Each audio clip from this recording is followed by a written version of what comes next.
If you didn't raise up, if you wasn't raised up, have you ever had a double strawberry shortcake? Strawberry shortcake, cranberry, oatmeal. Okay, I'm I'm I'm asking you a question because this is a healthy breakfast. Healthy breakfast. Strawberries and cream. Have you ever had a healthy strawberry breakfast? Come on in, push that like button. Can I get some love? Okay. The wrong angle. I'm at the wrong angle. How y'all doing? Okay, we here. I thought my production was a little bit better this time. I want to show y'all how to make this wonderful breakfast that my grandmother taught me how to make when I was a child. Okay, this is a cheat sheet for 2025. Now I could have went and got some real oatmeal and boiled the water, put it in the pan. But nowadays they got everything already. The ingredients is already added into it. This is a cheat sheet. It's not as good as the original, but it tastes all right. Tastes better. So I'm just trying to show y'all how to cook a quick, fast meal. This right here is how to make a double strawberry shortcake, cranberry oatmeal with cinnamon toast, real cinnamon toast. And I ain't gonna have no sugar, butter, or no sugar or butter on this cinnamon toast. And it's gonna be the best, healthiest cinnamon toast that you ever seen a person make. Now come on in and I'm gonna show you how to make this meal from scratch. This is how you make this double strawberry shortcake, cranberry, oatmeal, and cinnamon toast. Now come on in, push that like button as I go. Please don't be distorted by what I'm about to show y'all, because this is the way you. Now when you get that, I like maple and brown sugar. So it already come with the ingredients with maple and brown sugar. Now to to get the oatmeal to taste like black people love it to taste, you gotta use some white folk sugar, guaranteed white sugar. You gotta use guaranteed white sugar. Put a little guaranteed white sugar on top of that, just like that, right? All right. After you put the guaranteed white sugar on top of it, then you gotta go get some guaranteed white salt. Now, I don't use the iodized salt. I use the healthier salt, the sea salt. Now, but you got to get the black woman, the black Morton woman. This is a black name, black lady. She was, she's a salty bitch. So we gonna put a little Morton salty bitch on it. All right, now that right there, this salt substitute when you don't have butter. Like if I had butter, I could just put some salted butter in there, but I ain't got no butter. But you put just a little salt on top of that guaranteed white sugar, and it give it like a buttery, sugary, sweet and buttery taste. You know what I'm talking about? If you don't know what I'm talking about, try it. You see, I don't use no teaspoons. Can't tell you the precise measurements. I just shake shit in there. I throw my sugar in there. I know exactly how much to throw in my dish to make my dish come out. Now your ingredients, you might have to adjust your ingredients and taste them as you go. But the way I cook, cause I am a guaranteed profound ghetto chef ORD. Like I know how to perfectly throw my spices and sugar, and a lot of my ingredients already have spices and sugars already in them. But we ain't gonna talk about that. I'm gonna just show y'all how to make a double strawberry shortcake, cranberry oatmeal with cinnamon toast. Pay attention. That's all I'm trying to teach y'all. The oatmeal is in here. Here go the strawberries. Look at these juicy, red, caboosted strawberries I found at Wally World last night. I found these at Wally World. And I almost had this girl, but, I looking at her. She wasn't really shaped like that, like the way I like it. Like, she was really bad built. She was built fucked up. She didn't even look like the letter P. She was built so fucked up. She looked like a letter P and a Q combined together.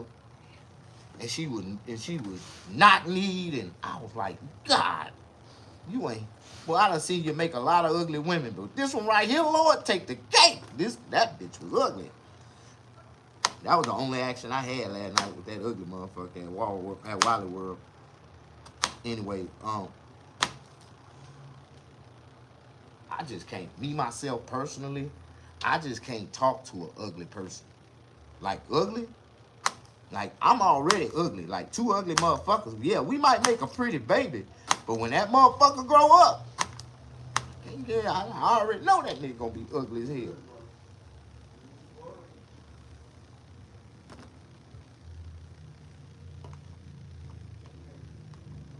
These are real strawberries. Like, these are like the juiciest strawberries you can find. Y'all following me? Y'all with me? Okay, push that like button. If you ain't never cut up strawberries early in the morning, these are the prettiest reddish strawberries. Juicy.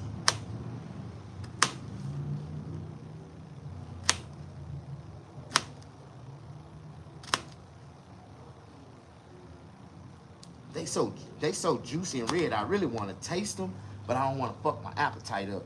You know what I'm talking about? Am I the only one? Yeah, I don't want to mess my appetite up. You know they sweet. If they this red, they ain't got no choice but this big juicy motherfucker right here. My cutting pan is running out of space. This gonna be the last one. I just don't want this big juicy motherfucker to go to waste. I'm gonna eat this big juice. Oh, this motherfucker red all the way through. You know this bitch is sweet. Oh my God. Sweet juicy strawberries early in the morning. Okay. I think that's enough. I'm gonna do one more just to be safe. Ooh, this big pretty juicy red motherfucker right here. Sexy red right here. Sexy red strawberry. Woo! Oh, look how juicy and red she is all the way through. You know these motherfuckers sweet. The redder the sweeter the berry. Especially when it comes to a strawberry. A lot of men, black men, and a lot of black men ain't never had no strawberry before, so they don't know how sweet the berry is. I understand. This is like a luxury fruit right here. A lot of black poor people don't get the luxury to taste strawberries. I know a man like, man, what is that? Them strawberries. I ain't never seen them before. They look good. Can I taste one? Hell no. You got some money, nigga? Am I the only one? Hey, Shatika. I'm sorry if I haven't paid y'all no acknowledgement yet.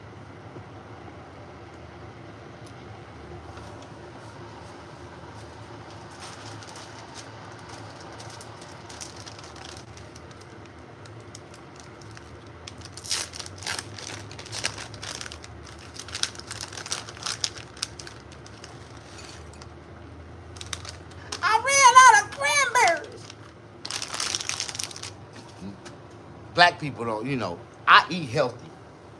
This is how much I love cranberries. I buy cranberries by the pound. What you talking about? Man, I know damn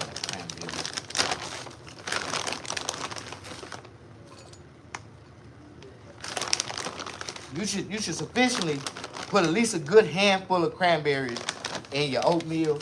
Every time you do a scoop, you should have about 4 or 5 cranberries in that oatmeal. Like you should. Because cranberries is healthy for the kidneys. And it won't be a cranberry oatmeal if you don't got cranberries in it. Some people put just a little cranberry, like, a little little sprinkle of cranberry. Like, what the hell? Put some goddamn berries in that shit. Like, I come from a rich family. Anything we ever eat is full of everything. Full of shrimp, full of berries, full of carrots, like full of everything. I'm rich. I don't know about the rest of y'all. Oh, I forgot. I gotta put it. What is that guaranteed sugar at? Sprinkle some guaranteed sugar I already know they sweet because I know how red they is. But you still supposed to sprinkle sugar on top of strawberries. The sugar supposed to preserve them.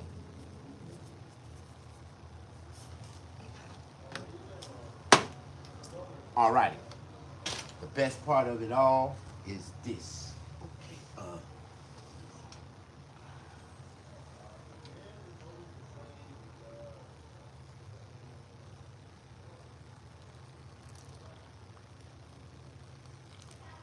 Woo.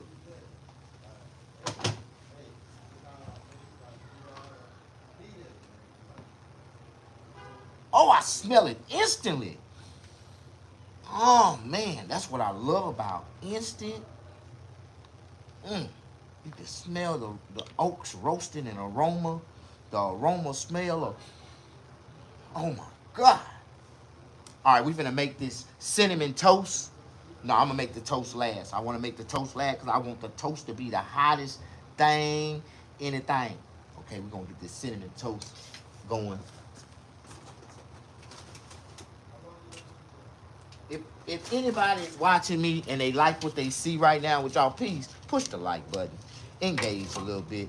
Don't just sit back and watch and talk about it and be all, you know, ugh, he eating porridge. You ain't never ate porridge before in your life? Show you what to do with them strawberries.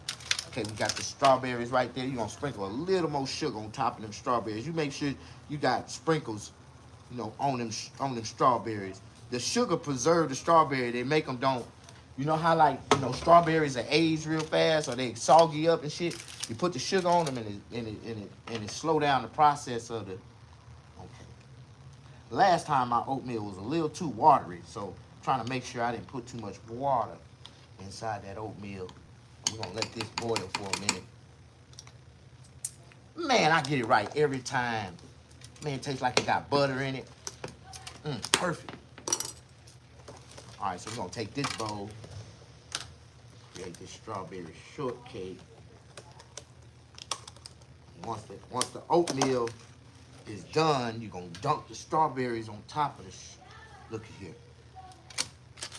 Like, this is real strawberry cake. What making a double strawberry is that this is real strawberry cake. See, and the crazy part is I gotta hurry up and eat this strawberry cake because I bought this strawberry cake at Walmart's bakery, but it was the discount rack.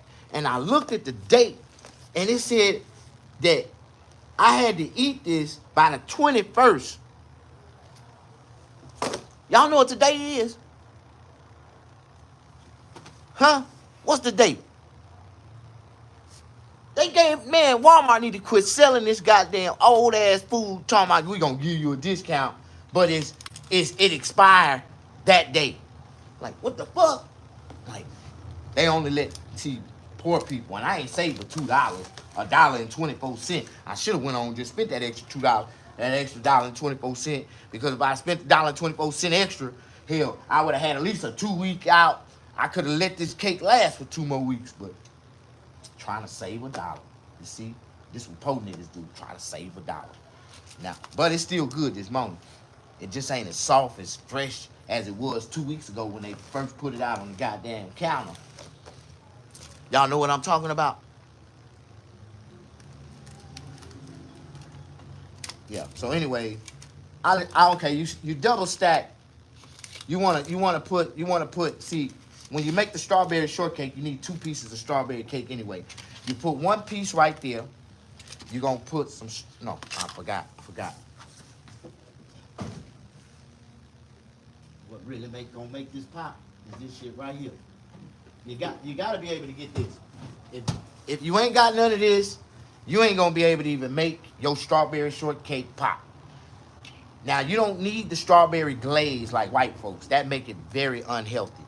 You just need strawberry cake, some super extra creamy, you know, I keep this on the shelf like baby oil. Like, I got about 12 bottles of baby oil in the back. I got 2 bottles of this in my refrigerator at all times. You never know when you're gonna need a little whipped cream, little ready whip on there. Okay, all right. I always keep this in stock. A real man gonna always keep ready whip in stock and baby oil in stock. Like, So if you ever need baby oil or ready whip, late hours when everything closed, call me. I got it. I'm gonna charge you bootleg prices, but I got some.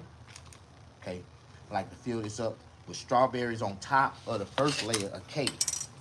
Then, see this brand new ready whip right here. This motherfucker stay ready. Woo! All right. Then you put that motherfucker on top like that. Shoot that motherfucker in there real good. Okay. Then you put that strawberries on top. Boy, see this the type of meal. These are the type of snacks you want to. This is a breakfast snack. A breakfast. This is actually a breakfast entree. Strawberry shortcake. Because the berries is the healthy part. You want to shoot that.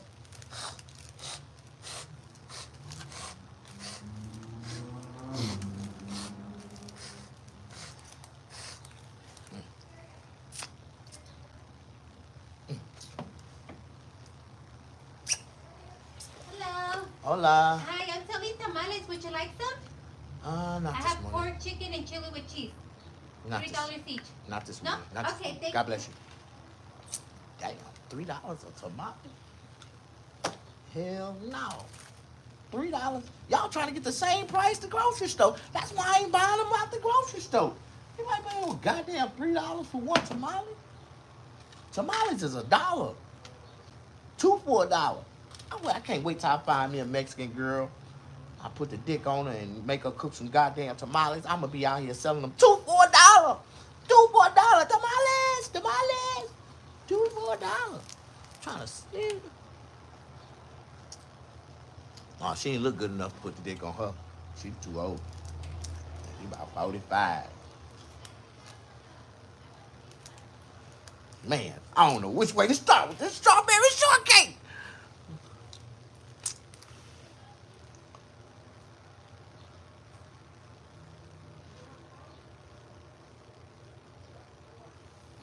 I'm sorry I haven't had a chance to read your comments. So you done came in and said some shit. Oh, I know you fucked up. You fucked up when you said Snoop Dogg. You ain't the type of motherfucker I would have spoke back to in the first place. You must don't know where the fuck you at. You better come in here with some motherfucking respect, nigga. Fuck wrong with you niggas? Fuck niggas. Thought I was playing, nigga. Look at this shit. Like I said, a double strawberry shortcake, cranberry, oatmeal. Nigga, like I said, nigga.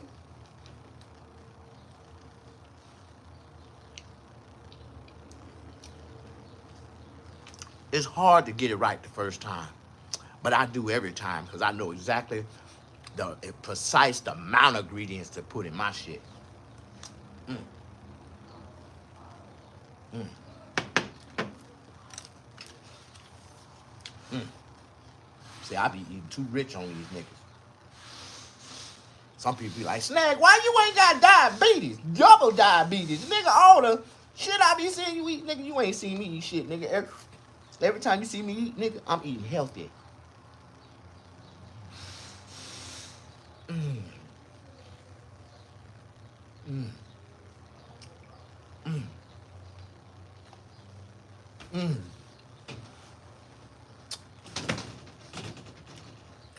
Damn, this motherfucker good. Ain't God good? AJ in the motherfucker house. What's up, AJ?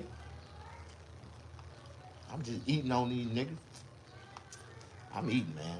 And my life, I eat. I've been eating all my life. Like, really eating. Anybody that ever knew me, like, personally, they will always tell you, Snag, that nigga been eating all his life, nigga. That nigga was eating, nigga, in a penitentiary on them niggas. Mm-hmm.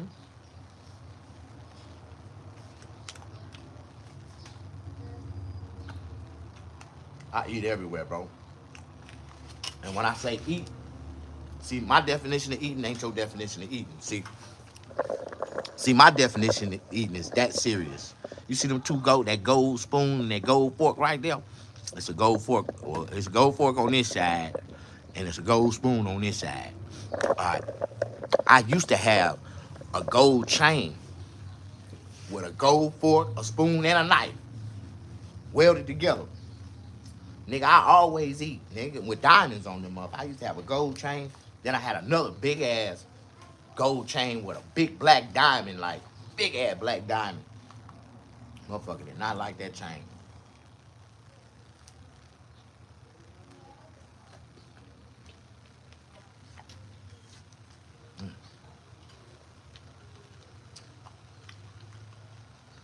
I know I'll never find that chain or that medallion ever again in my life. So I got it tattooed on my neck now. It's tattooed right here on my chest. Got a big black diamond, gold, well, that ain't a gold chain. It's a slave chain. And it's a broken chain. Like, I broke the chain. I got out of the chain game, hard ass running.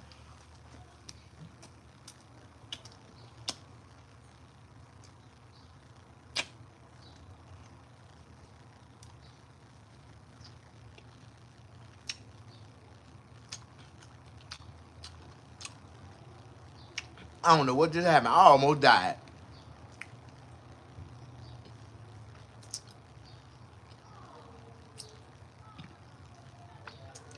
I thought that was my teeth fell out, but that was that cake. The cake didn't go in. That motherfucker knocked my teeth out and pushed it to the back. Damn, I almost died right in front of y'all. Damn. I gotta get me some teeth.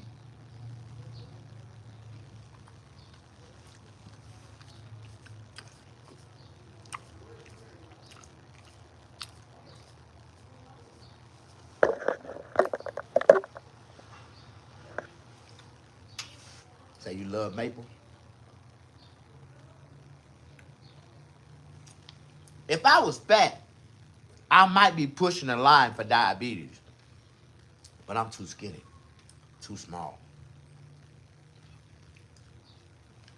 The reason why I eat sugar is because I have low sugar. My body, when your body tell you when you need sugar, your body gonna tell you when you need alcohol, your body gonna tell you when you need some pussy. Like, your body tell you a lot.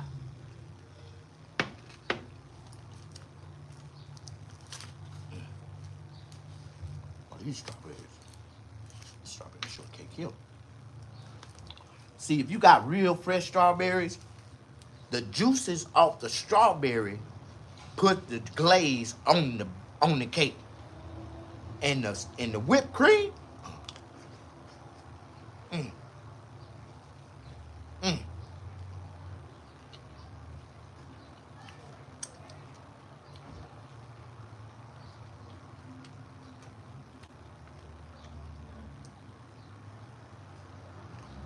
Well, you can tell why them girls be trying to wear skinny jeans and they period be on. Bitch be walking around like they got a piece of corn and a cob stuck in their ass. You should just wear a dress and be as loose as possible that day. Nah, dress, you might leak. You might leak on the floor or something. But at least wear some, like, you know, more comfortable jeans. Don't wear no tight ass jeans.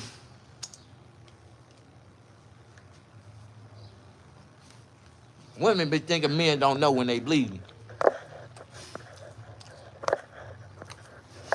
I'm for real. What's up, AJ? Man, where you been? Man, that's the first time incognito been in my feed for whole 2025. Why you can't be? Mm. Mm. Mm. This strawberry shortcake so delicious. It's got all the healthy ingredients in it. Mm. And this oatmeal is so rich. Every time I dip into it, I get like 6 or 7 goddamn cranberries. So I think I put too many cranberries in them all.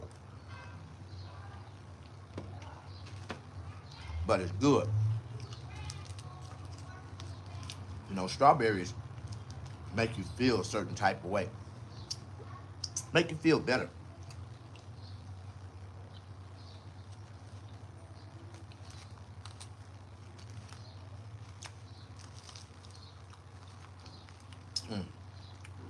those strawberries.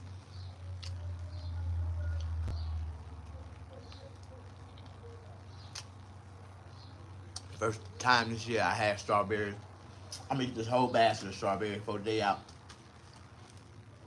Mm-hmm. Tear their ass up. Mm.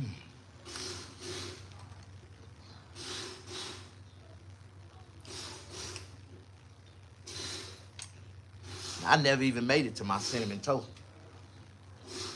I don't even think I need none now. But the strawberries came out good. Mm.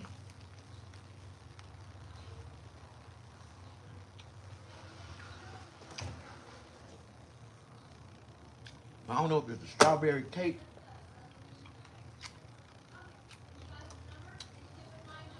but it's a perfect combination. The strawberries and the strawberry cake.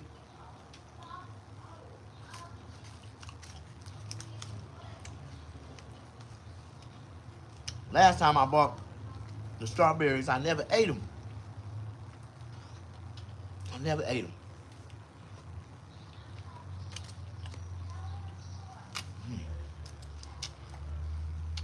And that's one thing about a strawberry shortcake. If you ain't got more strawberries than cake, it ain't strawberry shortcake. That's why they call it strawberry shortcake. It's like the cake got to be shorter than that motherfucker. There's supposed to be still strawberries at the end. Like, people don't understand.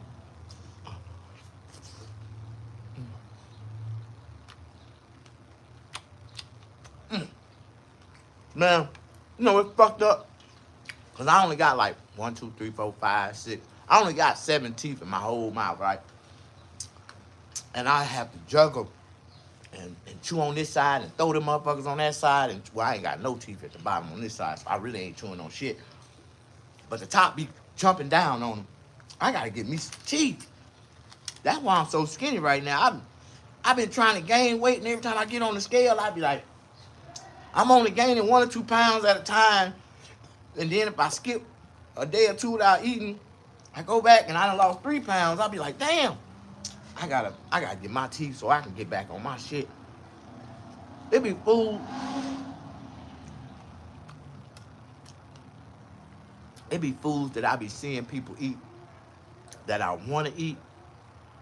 But the reason why I don't eat them is because I can't eat them. Because the meats and shit be too rough.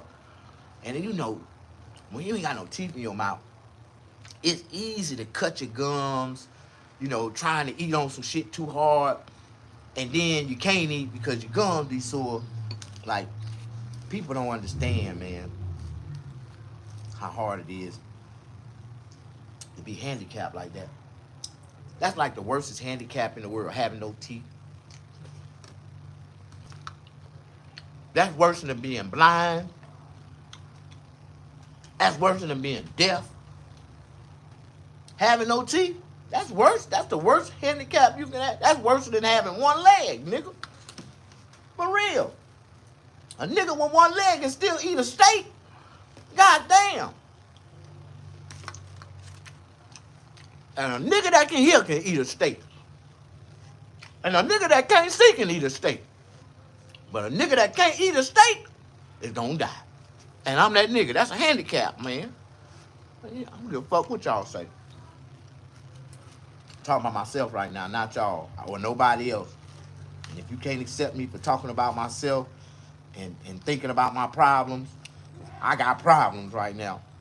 Softest shit I can eat is cake and strawberries. I can gum them motherfuckers.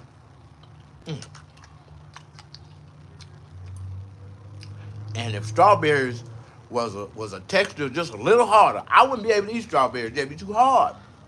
But strawberries come out just right. They taste so good. Oatmeal, cranberries. Why I gotta eat soft foods? That's why I'm always eating soft food. Rice, mashed potatoes, sweet potatoes. Like, that's why I always, and y'all just be thinking, oh, Snag, he be cooking up some shit. I eat what I can eat. I eat what I can cook, because what I can eat, I want to eat the other shit that y'all be eating, but I can't eat it unless y'all grind it up in the grinder for me. And then I don't even want that shit then.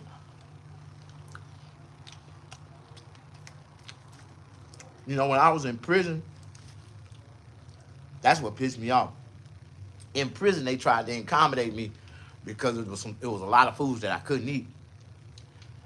And the warden, the warden said, man, we're going to make Snag a special dish. So they came up with this shit called a loaf, where they take all the hard foods and grind them up together and they fry them all together. I don't want that shit. What you mean, man? We trying to help you. Man, fuck y'all. Man, fuck that food. Man, give me some noodles. Don't nobody know what I've been through in life. And don't nobody care.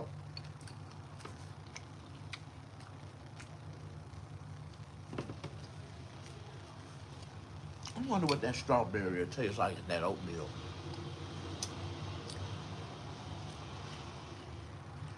Try some. Because I seen some oatmeal in Water World. It said strawberries and cream.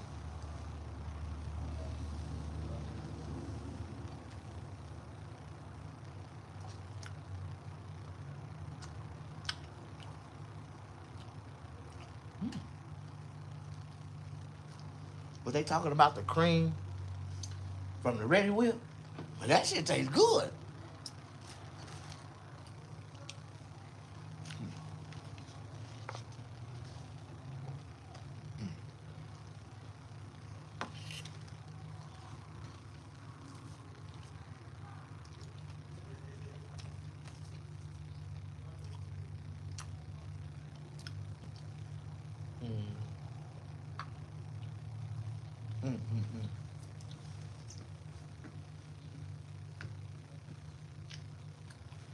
Now I know what them old ladies feel like right before they got to shouting.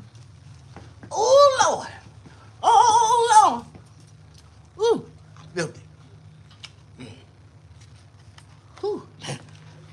Well, when you eat something good and blessed by God, man, you just get a tremble all over your body.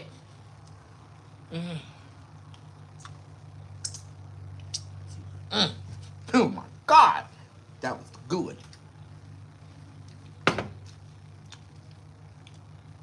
I just know too much of that can't be good for me. It tastes too good. When it tastes that good, too much of it, it's bad for you. Remember that, y'all. I sure want to make another one, though. That motherfucker was that good. That motherfucker was that good. I don't even want no more with oatmeal. I want another strawberry shortcake. How y'all doing?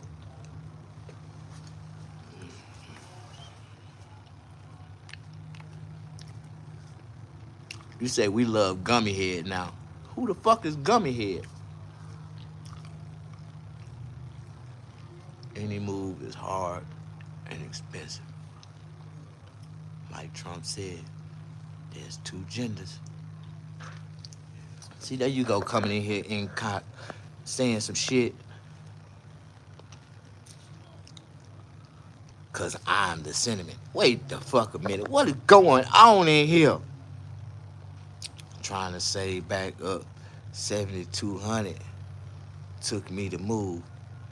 You don't supposed to be counting no money that you done spent on an investment in your life. Why are you trying to count the money that it took for you to move? Let it go. It's gone. Can't cry over spilled milk. You spilled it.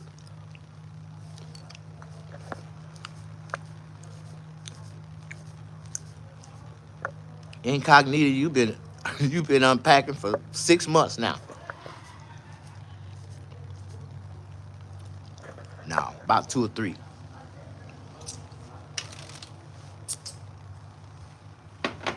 They say, man, nowadays in life, when you live, if you live in a real modern life, less is best. Less is best. You know that, right? Because when you got to move or something, you ain't got that much to take with you.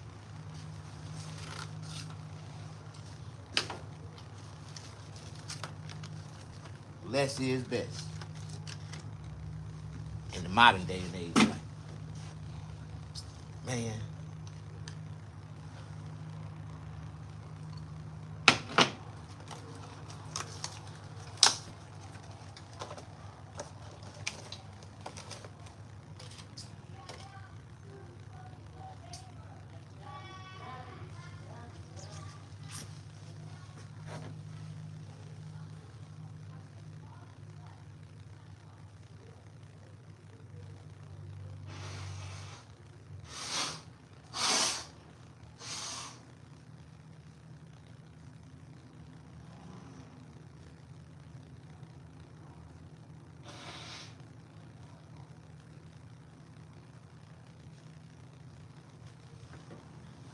Oh my God. All right. This is it. Oh, shit.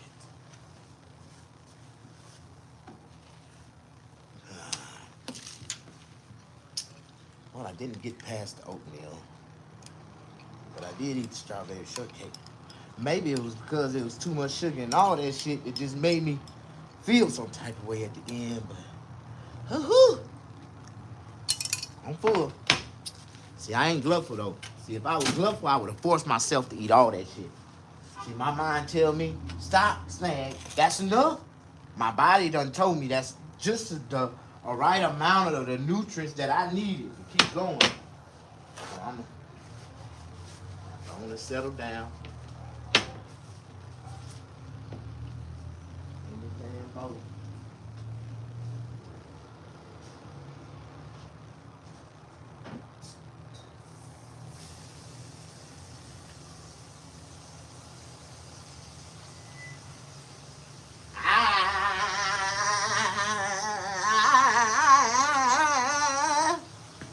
Lord, I've been changed.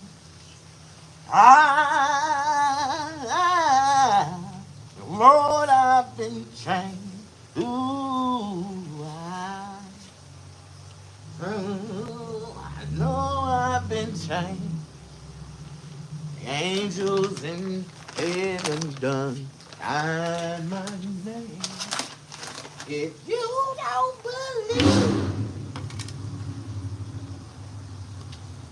if you don't believe that I've been redeemed, hey, the angels in heaven done sign my name. Oh, follow me down to that old Jordan stream. Angels in heaven done sign my name. Ooh, I know I've been changed. I said, ooh, I know I've been changed. Ooh, baby, say hey. How y'all doing? Push that like button. I know I've been changed. The angels in heaven done sign my name. Hey.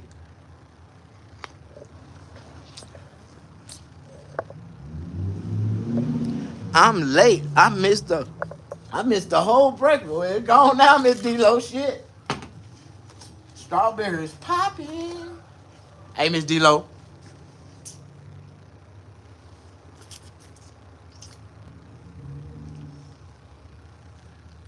Some people don't believe that I got the skills to be able to do things that the average man cannot do with his tongue. Like, I could have ate that whole bowl of oatmeal without a spoon or a fork, with my tongue alone. Like, and dipped out and ate out that whole bowl of oatmeal. I used to do that shit back in the days, but I kept on getting, shut down.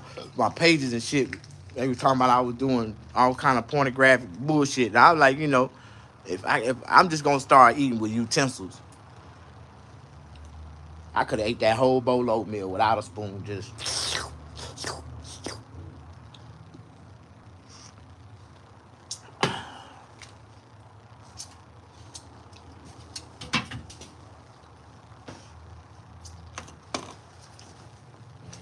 my grandmother told me she didn't teach me how to be messy. That's my problem. I got OCD. I be having issues, man. People be coming around me being lazy and shit. And if you come around me, you gotta help me out some type of way. Like, you gotta better my life and some. So you ain't gonna clean up. You ain't.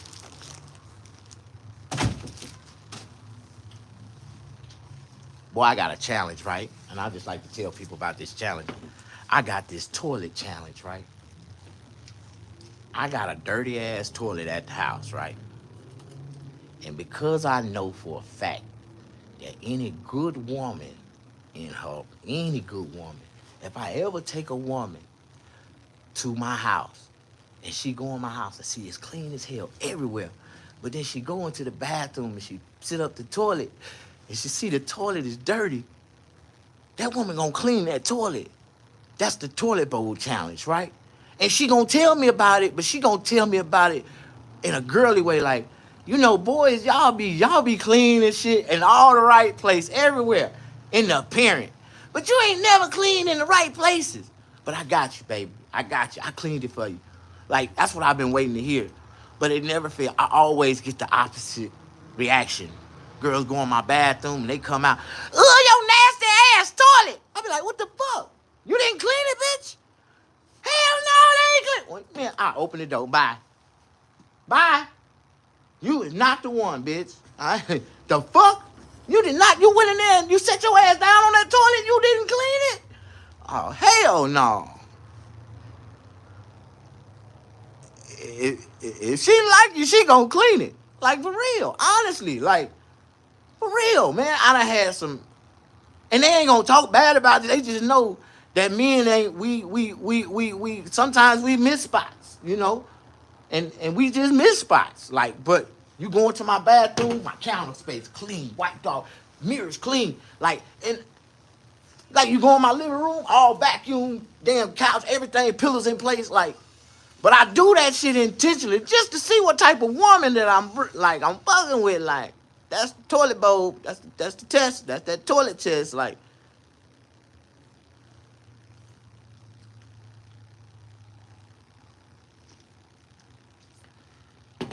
and that motherfucker, man, I don't care how hard you clean it, how hard you try to clean it, that motherfucker still ain't gonna come out clean, like, perfectly. Like, every girl that tried to clean it, ooh, you know what? I know what you need for it. What you need for it? I got what it take. I'm gonna go get it. They'll go home and get that shit, come back, try to clean it. You know what? I'm gonna go to Walmart and get you some more. There ain't nobody never been able to fully clean. I got some, boy, my shit leaves stains. I don't think nobody can get out if you let that shit sit in there long enough. Like, I swear to God, like, how you doing? Push that like button. Like, for real. But that's me, though. That's me. Gotta soak that motherfucker with pure bleach. I done had a bitch try that too and it didn't work. Well, my shit leaves stains, boy, that'll stain you for life. I swear. I ain't gonna even lie. Man, I remember this one spot, right? When I was homeless, I used to love to go over to the spot. But this one time I was chilling over there, and number 2 kicked in real hard, right? And I had to shit, so I shitted in that spot, that same spot. Kind of fucked me up, because after I shitted there, I didn't want to go back no more. But after, some kind of way, I forgot about shitting in that same spot. And I fucked around and went back to that spot. And when I got there, I looked down and I seen the stain from my shit was still in that same spot. The shit was gone, but the stain was still in the concrete. And I was like, God damn. You said everybody be using them hotel towels, not knowing everybody has used them towels and they're contaminated. I worked in a hotel before. Nasty. No, see, I ain't never went in a hotel and slept and used they goddamn towels, they sheets, or they blankets. Like, I can't lay on no hotel blanket. I'm a comforter ass nigga. Like, if you, I got comforters and I take them with me. Like, comforter sets with the sheets too. Like, the pillowcases. I don't even use their pillows. I got my own pillows. I like down alternative pillows. Like, my pillows got to be able to crunch up under my neck. So I bring my own pillows, my own comforter set with sheets, in every hotel that I ever go to. I snatch all that shit off the moment I get in there, put my own shit on. For real.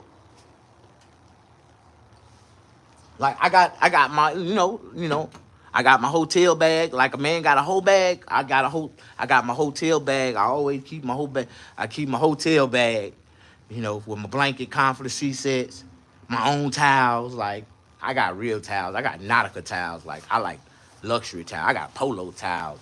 I got real towels. My body. I got that African geezer cotton towels. Like I got African geezer cotton, nigga. Like I got real towels to put on my body. I just don't put anything. I got a sensitive skin. Shit, fuck y'all. You know what I mean? But that's my routine every time I get a hotel room. I got my own shit. What is in your whole bag, Snag? What you mean? Extra. Well, I got a couple pair of boxers. I got a toothbrush. Got a toothpaste. I got some deodorant. I got some body wash. Yeah, I got my body wash in there, and I got some condoms in there. I got some baby oil. I got some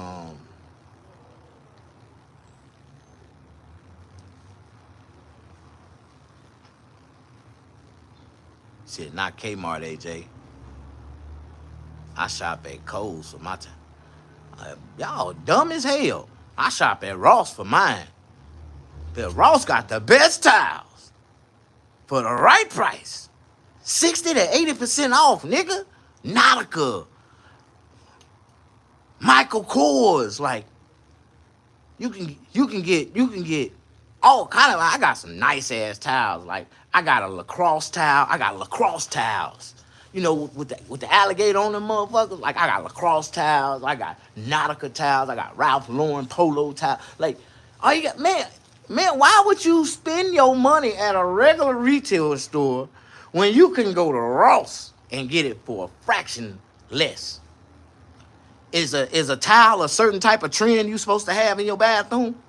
Like they make towels, it's trending towels right now. Like it's this one type of towel you gotta have in your bathroom for the world to know that you the shit. Like, but I thought that, you know, good towels was cost money, you know? Baby oil from Costco is too damn much. Baby oil, AJ. Yeah, man, you gotta go to Walmart to get the best price on baby oil, AJ, is at Walmart. The best price. You can't even get the price. Sam's Club don't have the price Wally World got, nigga. Man, Diddy raised the baby oil market all the way up. Like the baby oil by the gallon.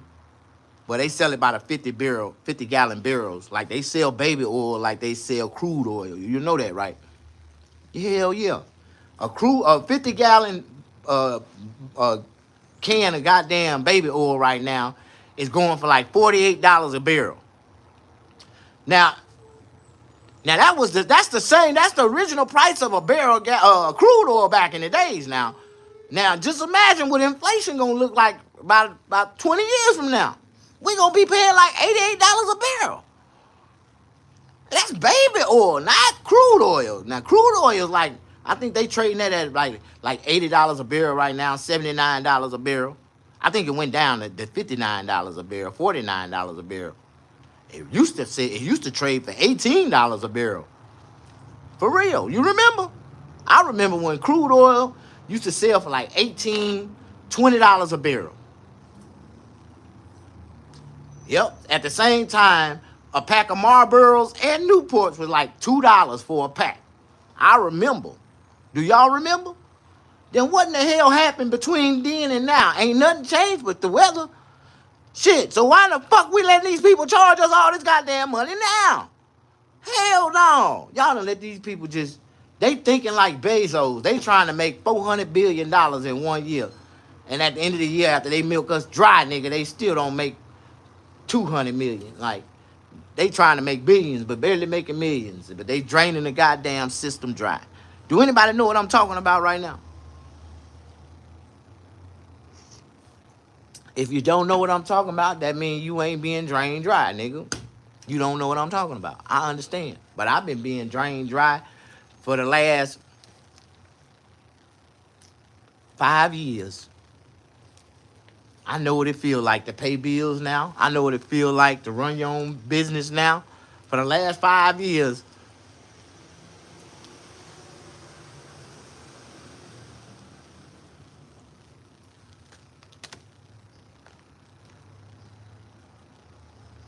Did you know Diddy was selling baby oil like the bootleggers sell liquor? Because in New York, at a certain time of the night, all the stores is closed. And Diddy was the only one you can get baby oil from after 11:30 at night. For real. Man, Diddy was a boss, man. They gonna let Diddy go, man. All that shit bullshit. That is a conspiracy. Why would y'all take that boy, lock them boys up? Them boys ain't never did nothing. Never went to jail before. But they going now. Well, why would you wait to 2025 to get locked up, nigga? You should have did that shit in the 90s like all your other homeboys did. Like, niggas done lost their damn mind.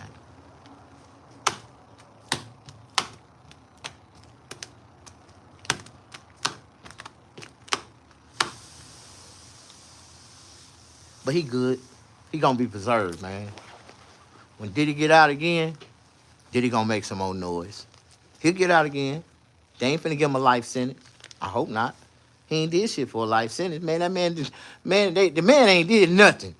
But if y'all do want to give him some crime, for at least beating on them bitches and shit, he was beating up some bitches and shit. Like, he was beating up bitches and niggas too. Like, I think they should give him at least 2 years. He done already served, well, he done been locked up 6 months. He gonna give him 2 years. Give him 2 years and just dismiss the rest. Like, give him 2 years. Then he gonna get time served in the county jail. He get double time for that. He done already been there about 6 months. That's gonna be a year, Diddy. So if you stay in there about another 6 months, you can go and get time served. It's best and wise for you to stay your ass in the county jail because you get more credit for the time that you serve in the county jail than if you was out on bail. You know what I mean? It really works in your favor. Like, that's why I tell everybody, if I go to jail, nigga, I'ma sit there. Fuck bail. I ain't got no money to get out. I'ma sit there. And in the long run, if you found not guilty, you can sue their ass for every day that you lost out your life, that you was forced to sit there in that county jail, you couldn't afford to get out. Them white folks going to pay you for every moment. They going to have to pay you for it.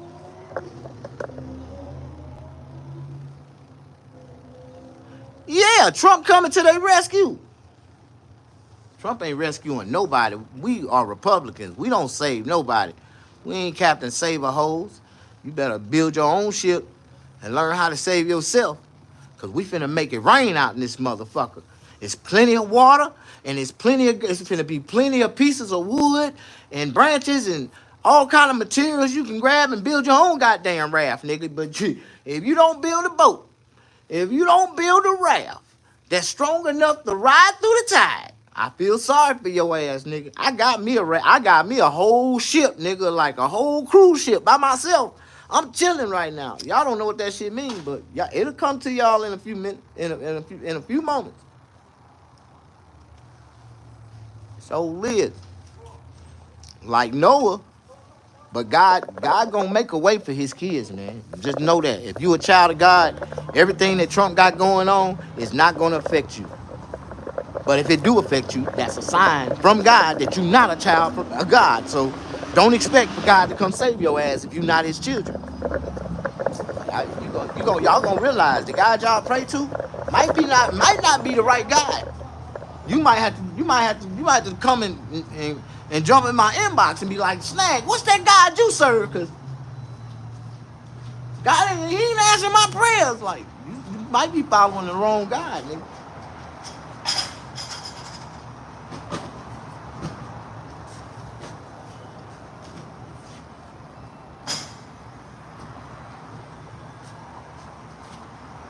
Matthew 18:20.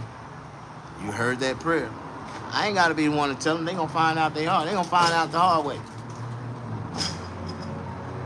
Well, let me ask you something, brother.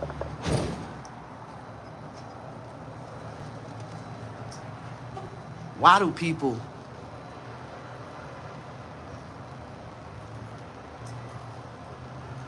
use scriptures out the Bible? What's up, boss man? Why do people use scriptures out the Bible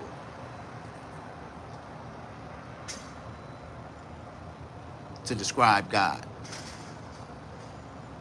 just because you know a scripture in a Bible don't mean that you know God, right? And don't mean that that's the way God works. You know, man wrote that Bible that was passed down to slaves to psychologically control them, to make them feel like God put them in position to rule over them, and that they supposed to obey. Obey. I did OBEY. Obey they masters. See, that's the niggas that go to school and graduate from high school, graduate from college, and get a master's degree for serving a master. See, I don't serve master. I never been a part of master system. I've been a broken slave ever since I ran away as a slave when I was a child. See, I never got put in to the how do you say, to the programming system of, you know, the average black American. Like, I'm still unprogrammed. I'm disconnected. They call me they say that I have a psychosis, that I'm disconnected with reality. And that's a good thing. It could be a good thing for me. I know it is. Yeah, think so. You say I'm crazy. D-Lo, but they were punished too much. Mama, man, that's crazy that they got pardoned though. Oh, so y'all think that those people should have went to jail for going inside of their own house? Ain't the Capitol building the people's house? So why in the fuck did people go to jail for walking into the people's house? Give a fuck if y'all was in there having a legislative, or y'all was trying to certify some votes. It's still our house. And then one of them should have went to jail. None of them. They could have broke out every window in that motherfucker. Don't they got insurance on our house? That's our house, right? When are we gonna be able to go in that motherfucker and take over that bitch anyway? It's ours. Man, like I told y'all, man, none of those people should have went to jail. All of them got out last night. A lot of them got out. They got out early this morning last night. That Proud Boy founder, he was the first one to get out. He should have never went to jail. How did he?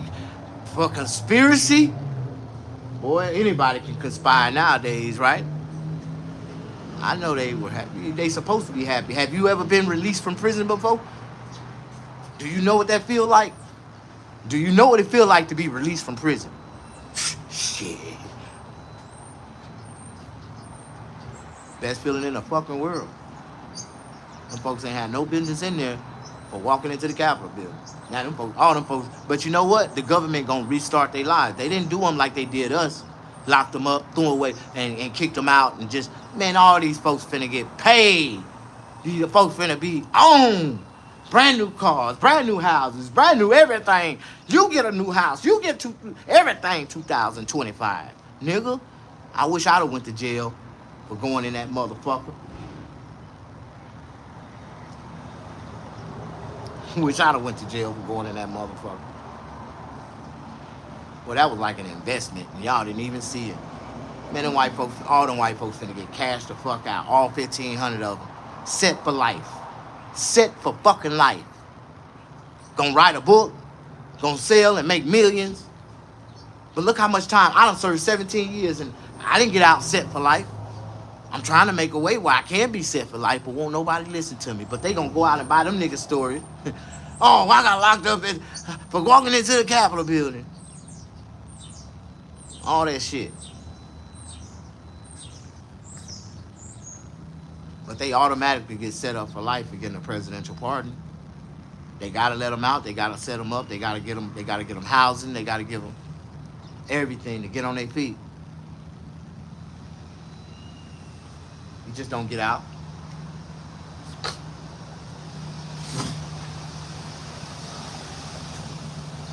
And the funny shit, they'll be at the White House next week, meeting the president. Just got out of prison this week and at the White House next week. White folks, only the white people. Boy, the great white hope is alive, ain't it? But look at us niggas. We out here still struggling. That ain't none of that shit up. They gonna be on TV and everything. Instant fame. Everybody want to know their story. You know they did not just walk up in there. They went in wide open, ready to cause. No, they wasn't. They went in ready to go to jail so they can go to jail and get locked up for a crime they knew that the president was going to write their ass a pardon on, and they was going to be set for fucking life. All them white folks, man, is rich. It's finna be rich as fuck. Richer than, more money than they ever had before they got locked up. Y'all stupid. I would have sacrificed a couple years for a fucking cash out like that, nigga. Nigga, come on. Man, I just wish that we could come together and do something for ourselves, man. Because these motherfuckers, y'all really don't know what the fuck is going on. That was an investment. And that was like buying crypto, nigga. 2 years, 4 years later, that bitch just blew the fuck up. Like, all them goddamn trailer park ass crackers that got locked up, them motherfuckers finna blow the fuck up now. You don't know who they is, you will now. And that's real, bro. Like, why can't we support something real? Support me. Help me build a homeless shelter where we can help other people, man, and we gotta make better examples of people, man. You know what I mean? We gotta make some better examples of people. But don't nobody want to help me. They want me to stay right here in this little bitty confined little square that I'm in and struggle to make it in life. Don't nobody want to help me. I wish I could get that white man that be invested into all kind of stupid shit. What's his name? George. You know what I'm talking about? It's this white dude. He invests into a lot of stupid shit. He invested into BLM. He invested into a lot of stupid shit. George Soros. I wish I could get George Soros to invest in a MrSnaggapuss comedy. I help when I get my settlement. Because if nothing else, I'm going to take a whole bunch of people and we going to confine them in a whole nother little space and we going to be good. Like, we going to separate ourselves from society. Like, we don't have to have no parts of what the fuck they got going on. Yeah, Soros, man. I wish I can get him to invest into me.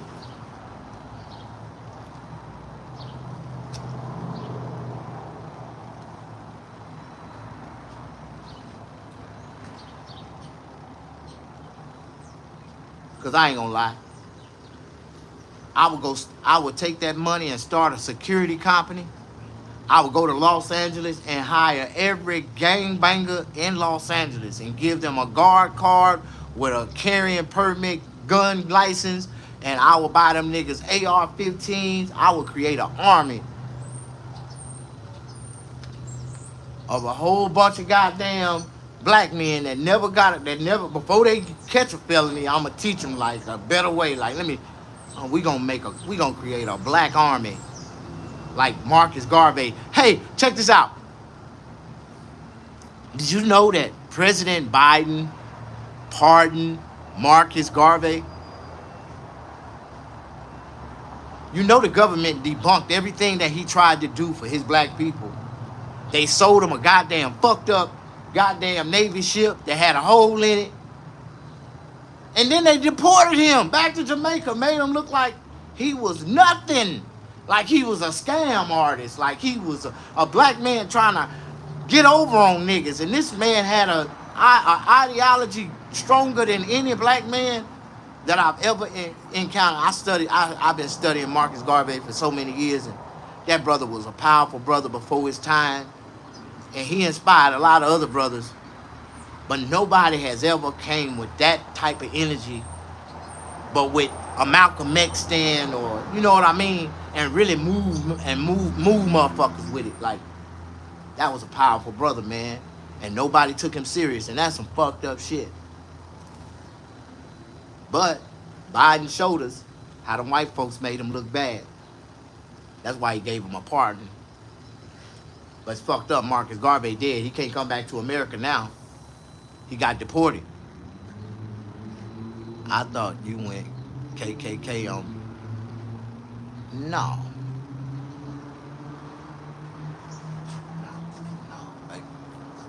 But don't just remember, it's two sides to every story, right? And I tell people this all the time because I have a different opinion about the Civil War. You know what I mean? And where we from in the South, it's a reason why I have a different opinion about it. Because some people, where they're from and where they at, like it the way it is. And people got to always remember that. The West Coast gonna like the West Coast because of the way the West Coast is. The East Coast gonna like the East Coast because of the way the East Coast is. The Midwest, everybody's gonna like their section the way it is. The South is gonna love the South the way it is and the way it always have been, right? And a lot of those people in the South, we look at them from a different standpoint from outside looking in, and we be like, oh man, that's fucked up. They be treating those people wrong, but really, in reality, those people are not being treated wrong. They being treated exactly how they want to be treated. Like they in a spot in their lives where they're comfortable with the way that things go, like where they at. Like, and I still can't grasp in my mind why some black people would live under them type of conditions and them type of places. But I have a mother that lives in the South, and she mentally don't want to go nowhere. She's okay with the South. She's okay with all the things that happened in the South. That don't, because that happened don't mean that it affects or it will happen to you by living in the South. Like, you know what I mean? Yeah, Snag, starting your own group.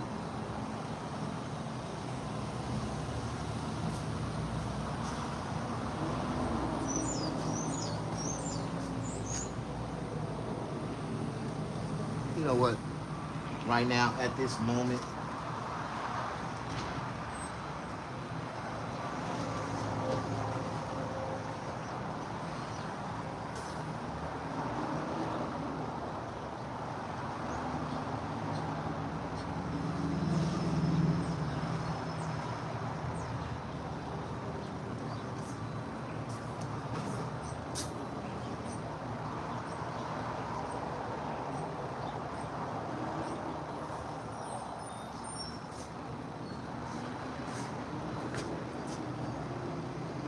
it's cold as hell.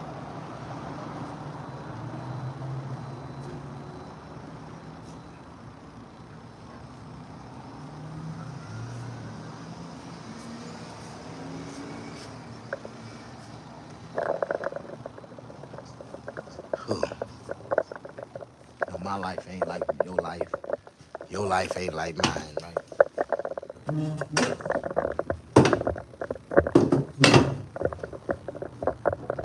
If we all can realize, man, that all of our lives are different, but we all can learn something off of each one of our lives, like, whew.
Huh? Are you closing up?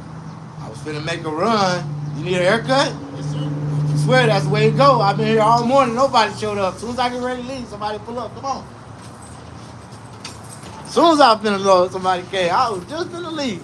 I got you. You got that? Hell yeah, you get a haircut. Start this day with some money, man. I gotta make me some money. How y'all doing? Push that like button. I was just finna leave, man.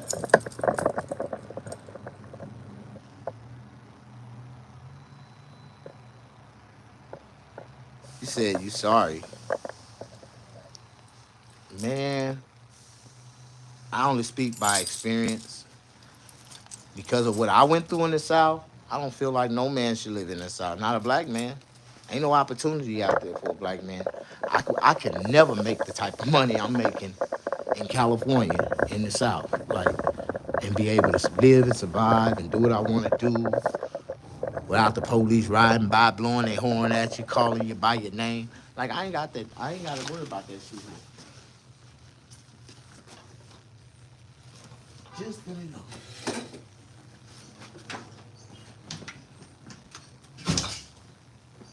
See? And down south, I wouldn't be having white people pull up to my shop talking about, you closed? Like, I'm finna cut a white man right now. Down south, black people cut black people, white people cut white people.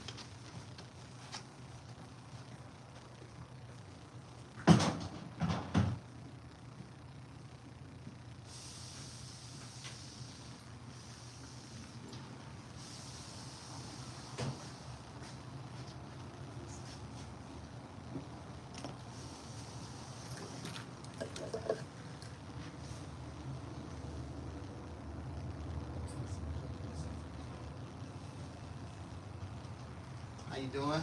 Good, how are you? Alrighty, alrighty. Give you a little heat. Thank you.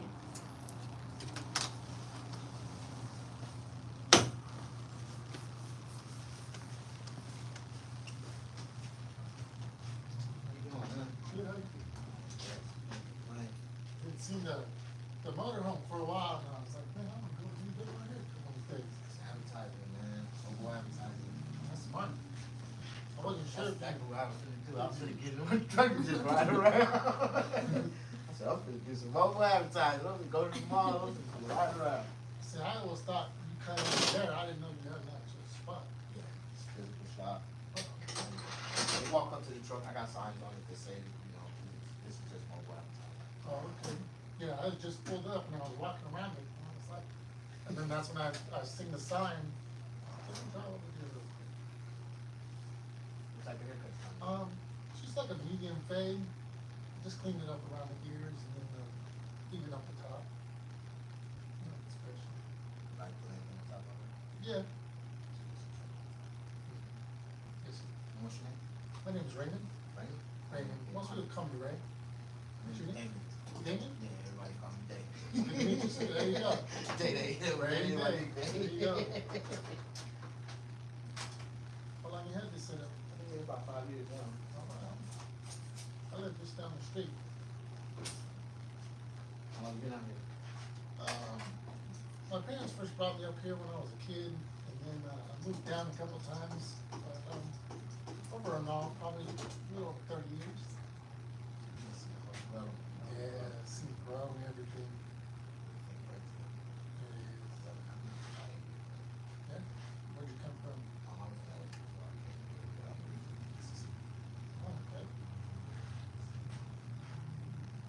Big difference between Mississippi and LA. Oh, heck yeah. Well, when I first got out here, I went to school in Fresno. Got my barber license in LA. What'd you do? Go to school for Fresno up there in the Bulldogs? Yeah, Fresno State. Why not? And I ended up transferring to Cypress. My major was motion design.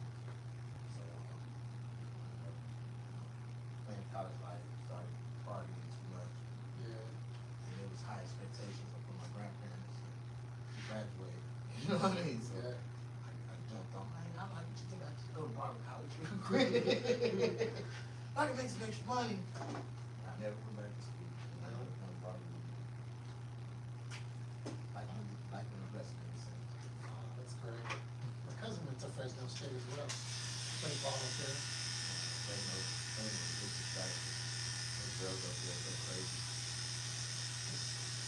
nowhere. There's nothing else to do. Yeah, I know. That's why I had my daughter at my first child and my baby mother.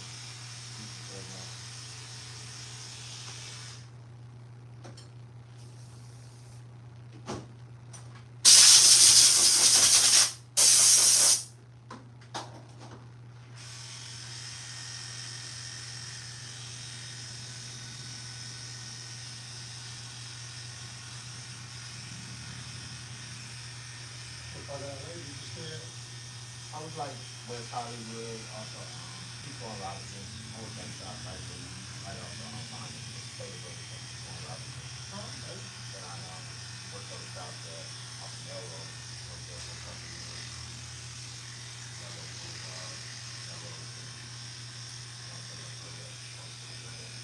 Yeah. I was taking Hollywood, I was entertainment, I was entertaining that stand-up comedy. All right. That was my whole focus. One thing from college, started to go to Hollywood, worked out there, and got a piece of the pie. But once I got a real, I would say I started to get interested in God, I stepped back. I started focusing on my little career. This is candy. This is what candy, COVID hit, and I was already out here. I was living out here at that time, and what left me ended up running across the location. So, I've been living my life ever since. Everybody was Awesome. That's great. My family's from the other side of town, from the East LA area. Yeah. And my mom met my stepdad, and then that's what brought us up here. It was pretty good to grow up here. I guess I'd rather grow up here. We moved up here like right before junior high, so it was right before I started getting in trouble. That was probably pretty good. that mindset almost. Move past.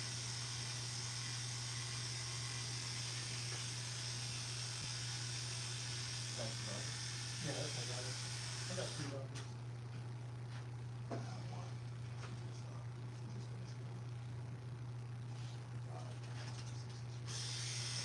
They're a blessing. They keep you grounded. Yeah, 2,000 babies.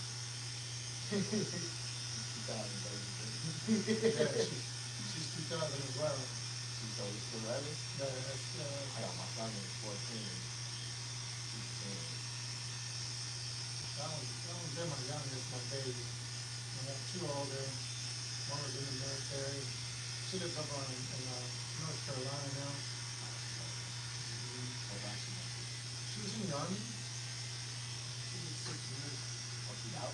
Yeah, she's out now. She was, she first went to Oklahoma, and then she did AIT in Texas. And then from there, she was stationed in Columbus, Georgia. I went out there and visited her. That was interesting. I liked it. The South is different, especially for a Mexican kid out there, you know. It's different. Yeah, money.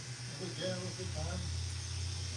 She bounced around, and then she ended up finishing her time out at Fort Irwin, and then from there, her and her husband moved over to Charlotte. Yeah. That's where her husband's originally from. From Charlotte? Yeah. He grew up in Louisiana, and then moved to Charlotte later on in life. So that's where he settled down. Looks beautiful. Carolina's beautiful. If you already, they said they retire young. You know what I mean? Yeah. So they gonna be able to do good. When you get into the real estate, get some real estate property, and have some fun, they will be good. Yeah, they'll be good.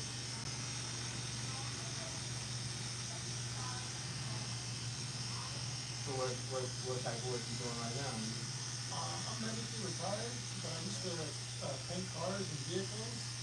In my last job, I was painting vehicles for the Marine base out in Barber. Okay, Lido base.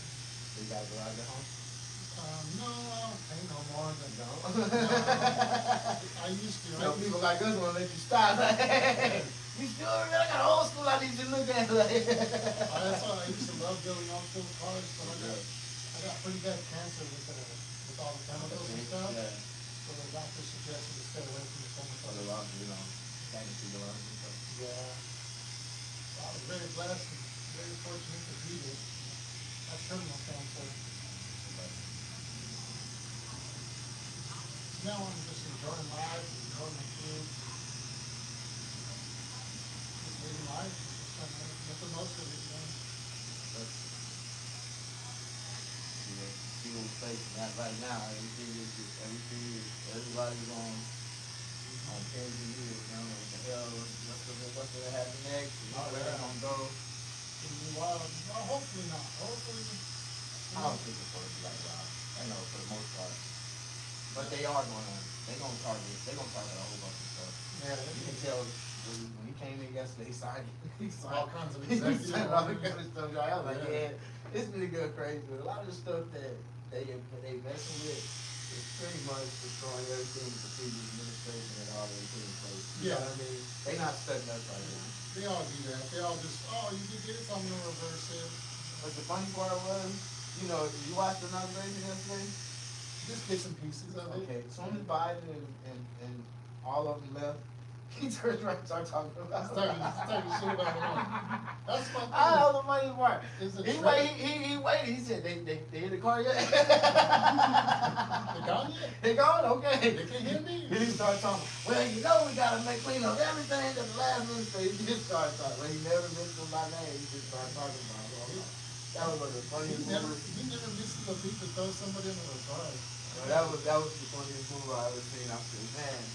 Then did you watch the swearing? No. Yolanda had the Bibles in her hand. He raised his hand, but he never put his hand on the Bible. Oh, no, he didn't. I swear. I swear. I'll pinky promise. Thank you, Mama. With his hand crossed. I said, man, this is stupid. But the first people put it on the news was CNN. He didn't even touch the Bible.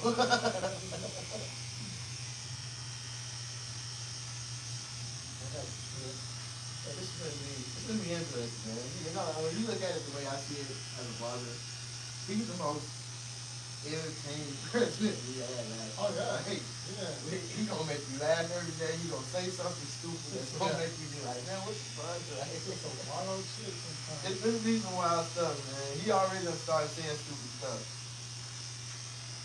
But I think this time they come with a whole nother plan, you know. Yeah. And it just ain't, you know, it's gonna really self-reliance in the next couple of years. Everything gonna start to make sense. But I really believe that he's gonna get a second chance to run again. You know what I mean? Can he? I don't know. It never happened in history, but it says in the Constitution that they have to run 2 consecutive terms to retire. Not one, lose one, come back, win again, no That's president. what's interesting. And now with the Supreme Court gonna have the final say on it. Yeah. So it's gonna be a challenge, but he got 4 out of the 7 and he said in the his Supreme favor. Court. Exactly. So and we don't see it all and you know, they don't do about it because the Constitution says 2 consecutive terms. So if you do get a chance to run again, they should have let him run in 20 and let him retire. You know what I mean?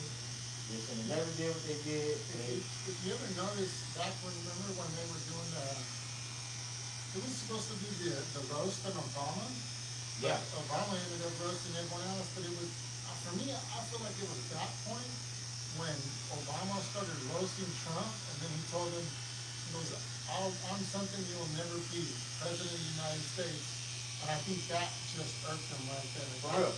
That was just like, all right, motherfucker, watch me. I'm gonna prove it. And he did, you know, and it's like, they woke the sleeping dragon. They did that one. They did, bro. Like that's where, you know, when you look at it, what's gonna happen next. And it's crazy because his vendetta right now ain't the American people.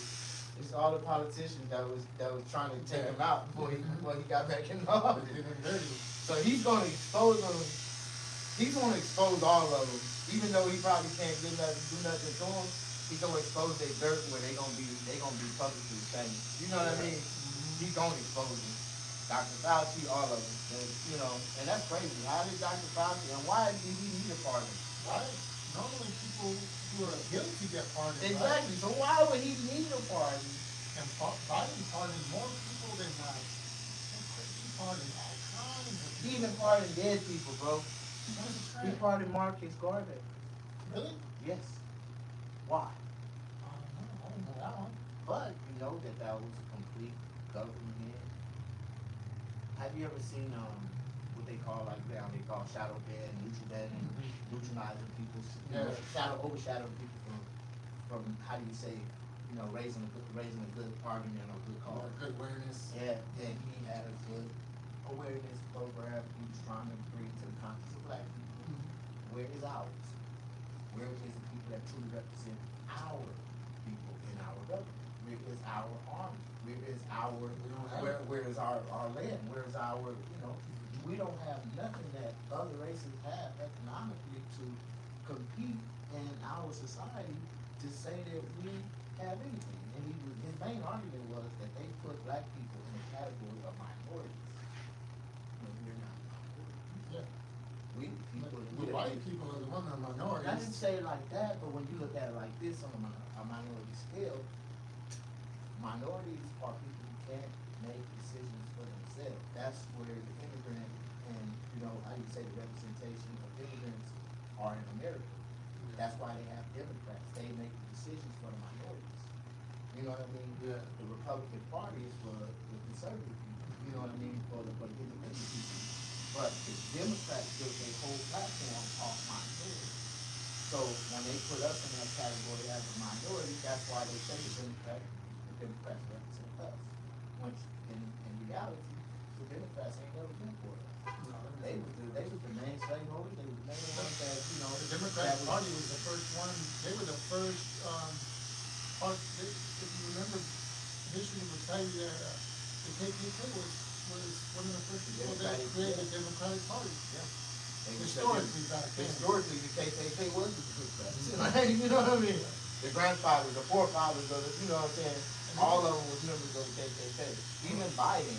Well, anytime that, and it's been unfortunate, but anytime that there's been any kind of like black leader, black representation, like Martin Luther King or Malcolm X, Marcus Garvey, or the only two innocent people that not say innocent black, but how do you say pure blacks, that really wasn't a part of no extra BS, that they even to this day, the FBI have no dirt on, is Malcolm X and Marcus Garvey. And they killed Marcus. They killed Malcolm. But I would say Nelson Mandela as well.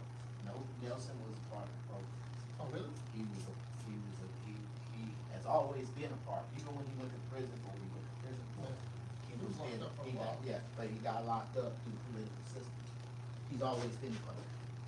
See, but they had to come back and release him 20 years later because they, how do you say, all of their other puppets didn't follow their agenda. And the people started to go crazy. They had this big unrest. And the only way they could calm the people down is to pull the only man out that had the whole country in him. And you know what I'm saying? And at that time, he was the perfect president for the people. But when they showed that, they put him up in a corruption scandal, some bullshit that happened, that he took a bribe, and he turned to the people locked him up. You know what I mean? But 20 years later, all the people that that was really, how do you say, that was in the government, in the parliament, in power at that time, 20 years later, they weren't there anymore. You know what I mean? So a lot of people forgot about what they got locked up for, or what they accused him of. Yeah. And they went and got him out, and made him the savior of Africa. You know what I mean? And they used him on a national scale. It wasn't big.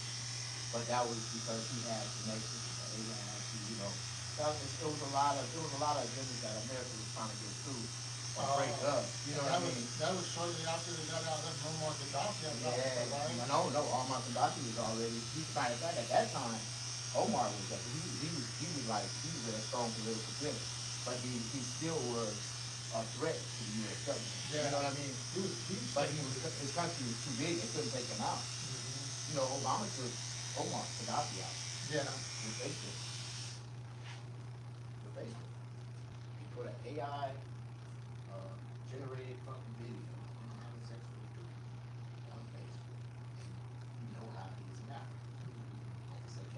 They stoned him to death. They searched him, hunted him down, Yeah, that was wrong. They He used, was, they, but he that would have was, been so great for the people there, for Africa, he would have done an amazing think thing. about it. Everything that the Brits got established now, it's the same dream that Gaddafi was trying to Gaddafi, get, yeah. Mhm. and they all was a part of it, but when the US turned on Gaddafi, they all stepped back like they took their hands off. You know, instead of protecting him and instead of, rocking with him, they all regret they did now. Yeah. But Libya held a powerful position in the Middle East, just like Iran right now.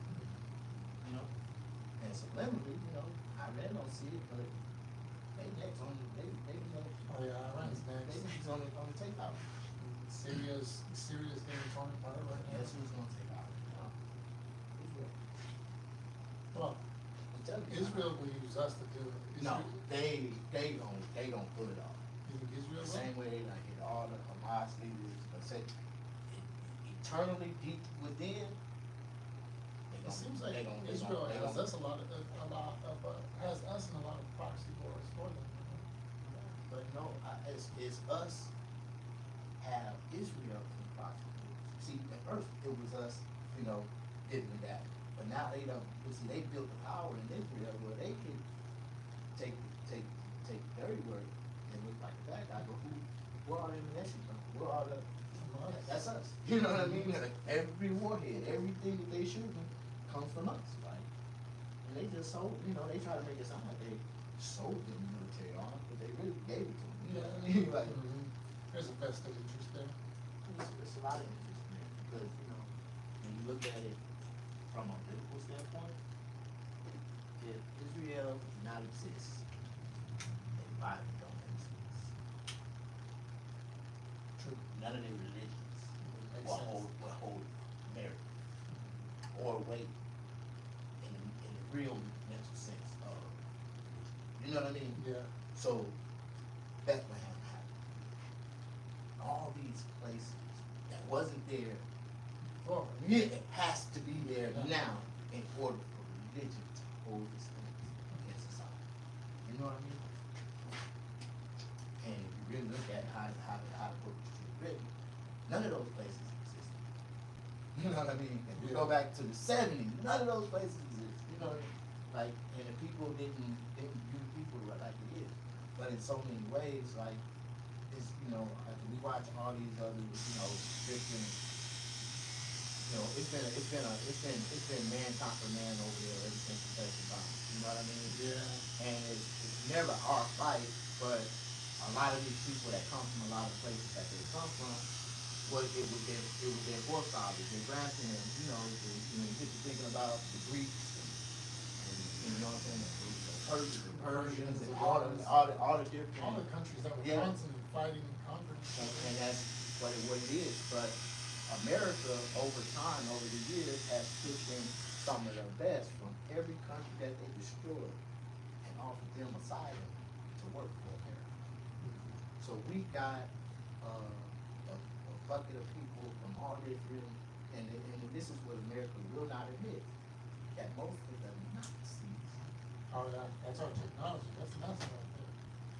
Thank you. A lot of Thank you. scientists- You know what I mean? Like A lot of scientists came up with our that. time about everything when they flipped on Hitler.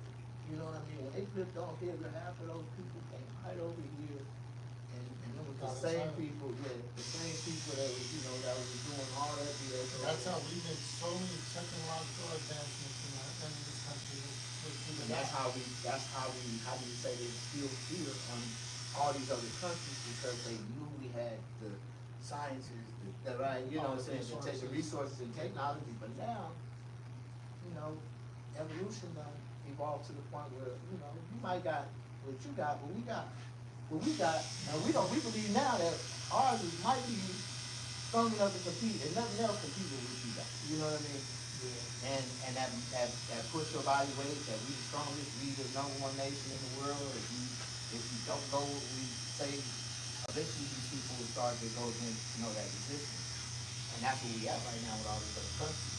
Some of these countries really want to take America, because now they know that America is the reason why their countries is doing so bad. Like, you know what I mean? Like, so we got a lot of, a lot of stuff that, it ain't us, it's our government put us in messed up situations with all these people. But it's gonna be, time is gonna tell everything, especially with Israel and everything that's going on. And it's sad because, places like Russia, they use those same people that help, you know, get in that powerful position they're in now. And now they're trying to take them out. But Russia ain't going. No, Russia ain't going. They always have been that way, But if you think about our lifetime and how America's always painted the Russians to be America's #1 enemy. Yeah, that's crazy. From the Rocky movies to, back in our day, in our days, like all that, the you know what I'm saying? Rocky was the #1 boxer that he had to fight was the Russian. Was the Russian. You know what I mean? That motherfucker was, and he used to, and it was just like, it's just always been that implication, like they've been our enemy, but all along they was our addict. They was our, we've been cool with them. At least we tried to play cool with them, Yeah. It was the Germans that they didn't like. But that's the funny part, how they went over there and conquered Germany and let all those Germans come over here.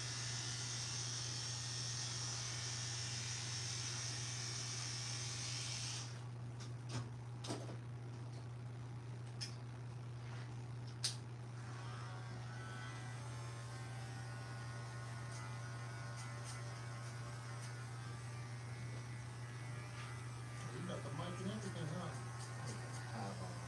Have a nice day, YouTube channel. Talking to everything,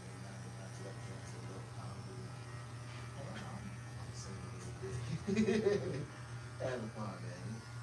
This is like, That's what life is. You gotta have fun with life, man. yeah, tell everybody, this is inside of here. I'm really living in my thing. This is my thing. I'm on the shop. I'm on my own time, my own place. Yeah. And inside, I'm not doing nothing. I'll be out of my job. I'm really, having fun, enjoying life. Yeah. I worry about the bullshit. Put our mind on a lot of the stuff that a lot of people thinking about right now. That, we'll be overconsumed.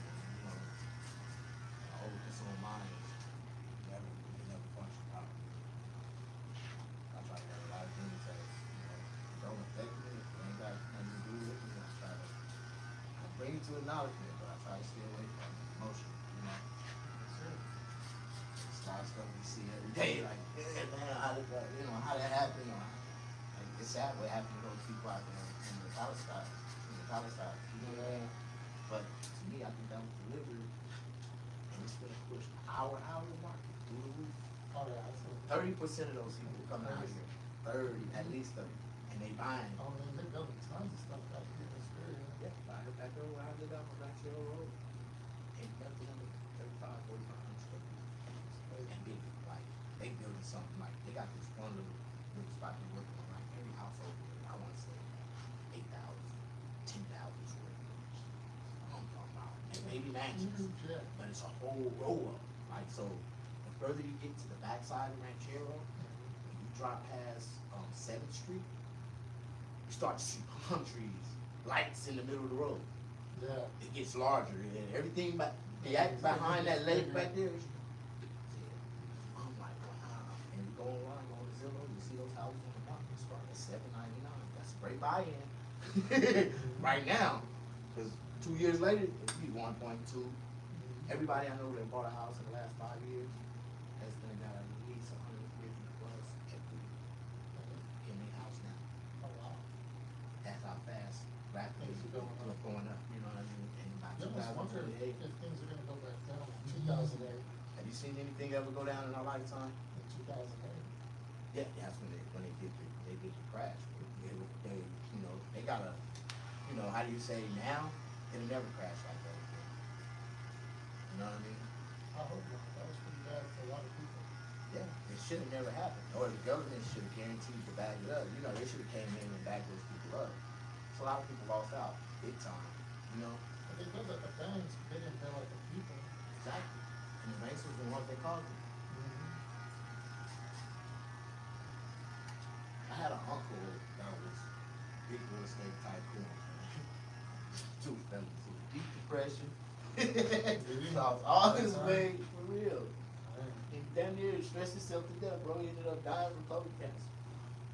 But with that 2008 housing crash just took us out. Like, Yeah, you just gotta move on. yeah, but some people, and these, you know, at that time, they was older. You know what I mean? Yeah. When they started, they got in old already. They probably got in their late 40s. And by the time 2008 hit, they was in their 60s, 70s, and they didn't have the strength to carry on. You know what I mean? Or the mindset to understand what what was going on. A lot of you know, and that'd be the complete reset. You know what I mean? They do that to reset the whole industry, the market, like what they did in the Palestine. They reset. And everything's gone. And then, but everything they do rebuild is gonna take at least 7 years. No less. You know what I mean? They say now it takes 10, but rapidly, if you got money and you can get through the red tape fast, you might get the red tape. You know what I mean? But it'll never be back to its original structure. It'll take 20 years to get way back what. Yeah. But this time, in 10 years, it's gonna be better than what it was. It's gonna be all new and smart. You know what I mean? So a lot of the buildings, a lot of the stuff that they do build, it's gonna be so, modern age, updated, that it's gonna be better. 20 years from now, when they get everything built in between every crack, it's going to be 10 times better. You know what I mean? All nothing, everything you see from that point will be 2026, 27, and beyond. You know what I mean? Yeah. Nicer structure, different development, and that's what they've been waiting on in Cali. That's going to follow the trend and make the whole other side of LA and all other places want to follow the new modern trend, the new modern homes. All that type of stuff, it's gonna be a mouse deal. But ain't nothing gonna be in LA under, 1.2, 1.5 billion. Oh, yeah, that's crazy. And that's gonna be BS. That's gonna be a BS house. But they got these one homes that I'm noticing that they building in LA, and they like, as soon as you look at them, anybody they like, they more modular, they more modeled out. They made more squarey, they got bigger windows, and it just looked like a more modern home. You know what I mean? Yeah. And they look like an apartment, townhouse, or something like that. But they'd be like 3, 4 levels. You know what I mean? 3, 4 stories. You can see the stories through the house. But those houses are selling like crazy nowadays. Soon off construction, they selling out for 1.2 million. They coming out the door of these houses. And I ain't seen none up here yet. Like, I've seen some down in Ontario, and it's just like, when you look at them, you just see, you know what I mean? Like, everything is beautiful, like, oh, yeah, y'all got it. And nothing else. I seen somebody remodel their house like that. And they redid the whole model structure on it. Just, that modern look.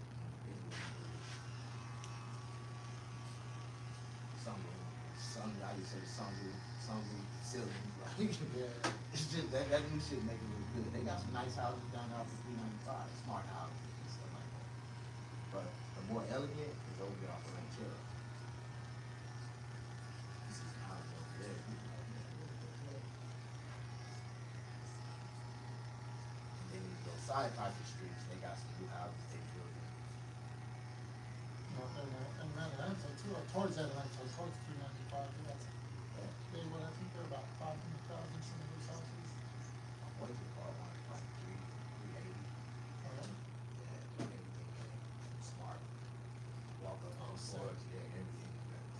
Siri, everything. You know what I'm saying? Like That's everything. a trip, man. I never thought in my lifetime, I was born in 75, but I never thought I'd have like a phone to walk around with, or the internet. There's a lot of things I never imagined in my life. I remember watching Doctor the Future. But we've seen the evolution of it all.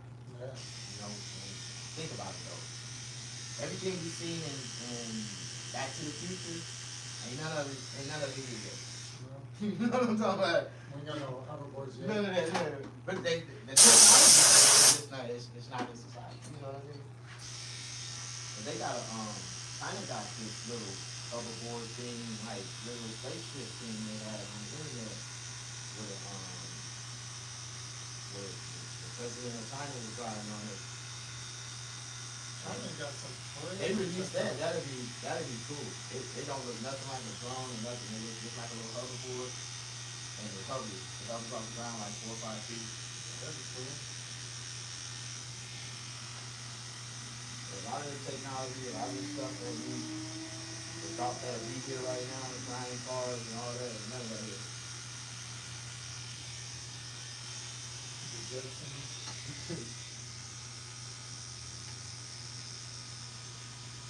And robots and AI robots, that's crazy. That's amazing, man. I want to really see how far that can go.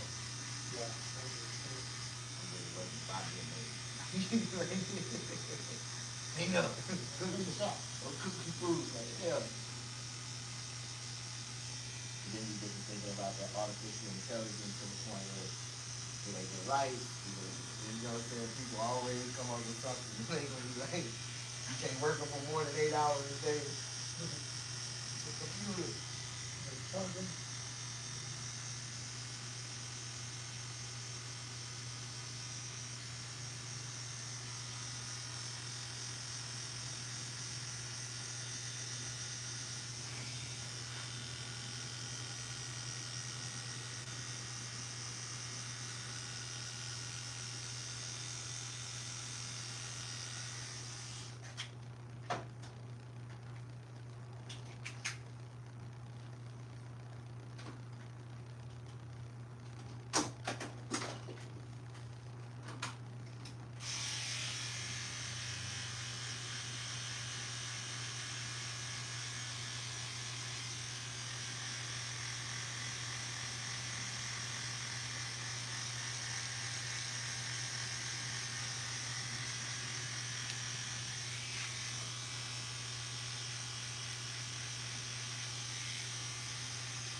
You ever ate at that restaurant next door, TNT?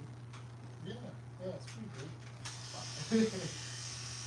That's crazy shit. I just said he's on 4 or 5 times. He called me, he's like, hey man, you coming by? Like, I haven't seen you in a couple of days. Yeah, I'll be over there.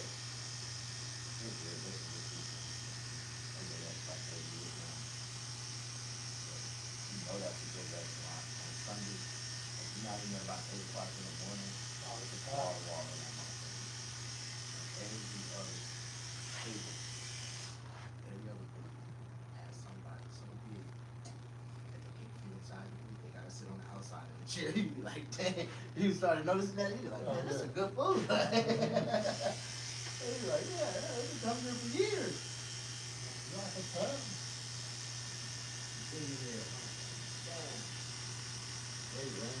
in the snow. Yeah, my roommate, he goes there. They do that too. Man, listen, certain restaurants, these people don't like to go to, especially when they get to a spot and they get crowded and Yeah. people be walking around and they don't like that. This motherfucker is so big, they don't give a damn. They give you so much food, they don't give you a damn. Oh, yeah. They give you way too much I'm food. telling you, bro, every time I go in there, I eat something and walk out with some go crazy. And that, what I come out with is something I start snacking on later and it be dinner or something like that. Yeah, that's all. I won't eat nothing else for the rest of the Yeah, day. you got 2 or 3 meals out of that. For real. Like everybody I know that go in there on the regular, I see them go, that's like, man, they get that shit, they can eat. Yeah, never be able to eat off the whole thing.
when you look at some gray hair sometimes you just rub it down and it's growing back on you and you cut it.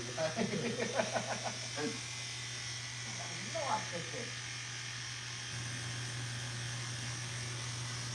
How you doing, buddy? You okay? Yeah, I'm good.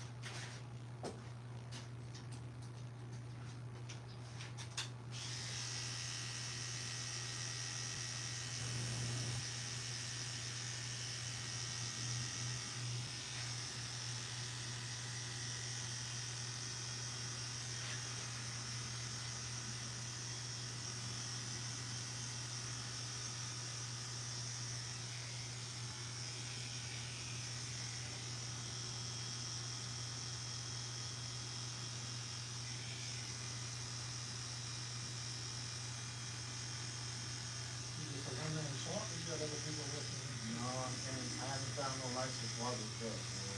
5 years. I had just plan on trying to, hopefully I'll find a couple of barbers that really want to work for themselves. But it's independent. Like, a lot of these barbers around here, they want to work for them. They want some check. So they never worked in a barber shop. Maybe about an hour if I ain't do shit now. You know what I mean? They get employees and change the whole business of this business. Like, I tell everybody, it was a show you last year. I still made over $200.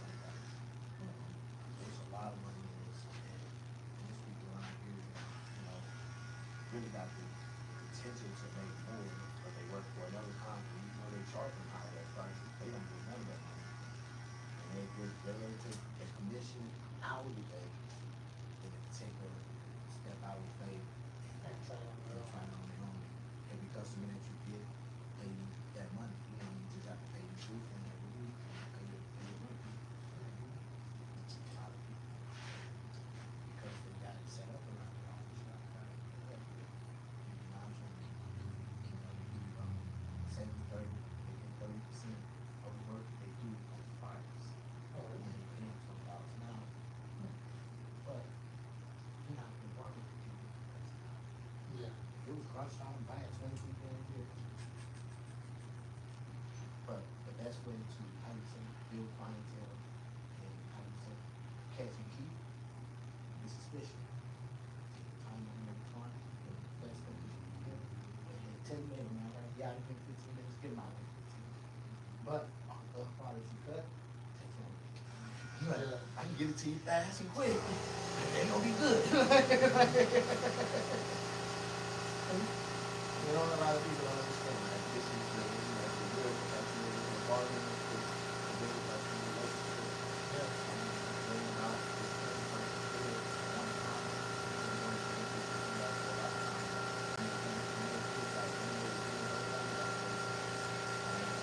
you keep coming back. So that's the key for the business. You gotta do business successful.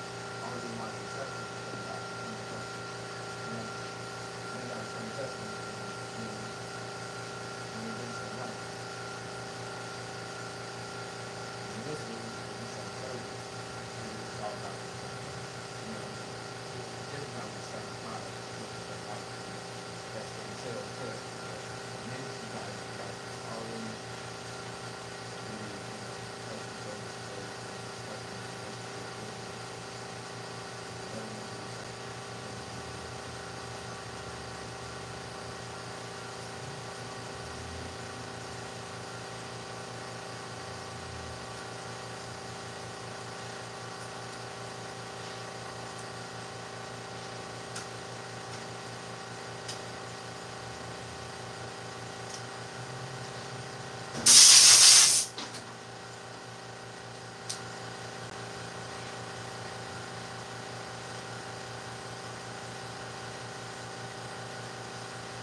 this thing around here. A lot of these cats, they got this big thing around here after COVID hit. It's called a apprenticeship program. A lot of these shops is telling people, oh man, you can get your license to work with us. Come over here, start working. Your license.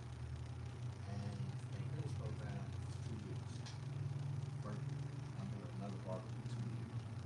And then after the 2 years, you qualify for state boards to go take the test. The test isn't practical. When we took the test, 80% of the test was built off the practical test. Going in, when you go in, it's like 12 chairs, barbers come in, have to bring a fine like a full beard, full haircut, everything. Do every procedure that's on that list. From like your hair have to be long enough, like the color right, I'm gonna show my curls. This section I gotta show my like the self thing, I'm gonna show my color on this side I gotta show my like the majority of my dark side, that's a permanent. So in 4 sections of your hair, I had to do 4 chemicals. Then I had to wash all that shit out, give you a haircut, you know, do the full razor shave. I had to shave all your shit off. I had to do a 12-stroke razor shave and everything in front of skateboard. If I cut you, I feel like you bleed, I feel like, you know what I mean? But the actual test, barbering test was based off 80% practical test skill. They want to see how you work, do you understand the procedures, do you know how to do barber? In 2020, when COVID hit, they eliminated the practice. Now everybody do a computer test. Just a 100 question test, go to school for 6 months, 100 question test. State board don't know they can cut, they know their shit, nothing. Like, you know, it's all about the license and more money for the state. So most of these kids that's been licensed in the last 5 years got their license through this apprenticeship. They started in the garage, they only know basic knowledge of what they know, what somebody taught them, what they seen online. And they started to perfect the fade, or a couple friends, you know, anybody that do the same person over there, eventually it's gonna get, it's gonna get better and better. And these are what the biggest shops around here that exist. Kids that got their license, finally got them through the apprentice program or something like that. None of these people went to school. So when you know, they basic perception of a haircut is the same haircut that they do on their best customer. Yeah, like they work on them, they're gonna work. But in barber school, they change your whole perception because you have more clients or more students. Like in our school in Fresno, there's no barber shop in that immediate downtown area makes money during the day. We have a 40-chair barber college and advertise on the radio, $3 haircuts. And it's how do you say, word of mouth through town, especially downtown. The best haircuts is at the barber college. But $3, like, everybody walking around downtown clean as hell. You're like, where you get your haircut? Hey man, go to the barber college. Like, and that's the way our instructor built relationships with all these different businesses downtown. Like, hey, come over to the barber. If they mess you up, it's free. Like, you know what I mean? But he really wanted with advertising on the radio.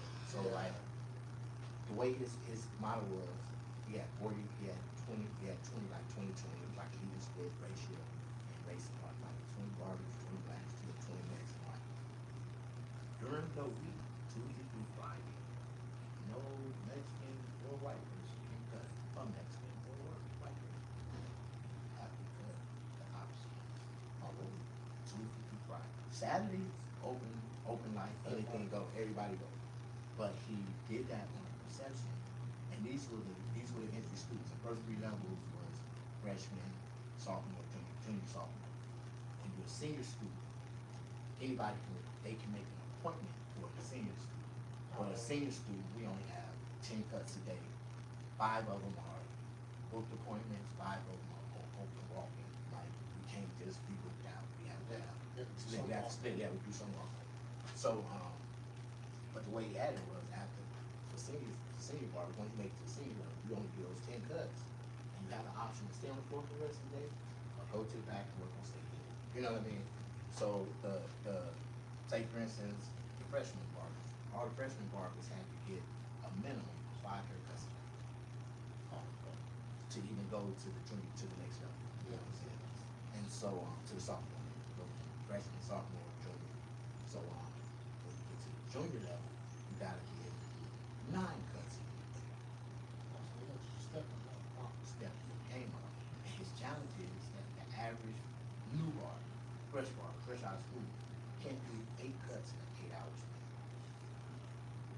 can't do it. Line them up, just physically can't do it. They had to do it, they cannot.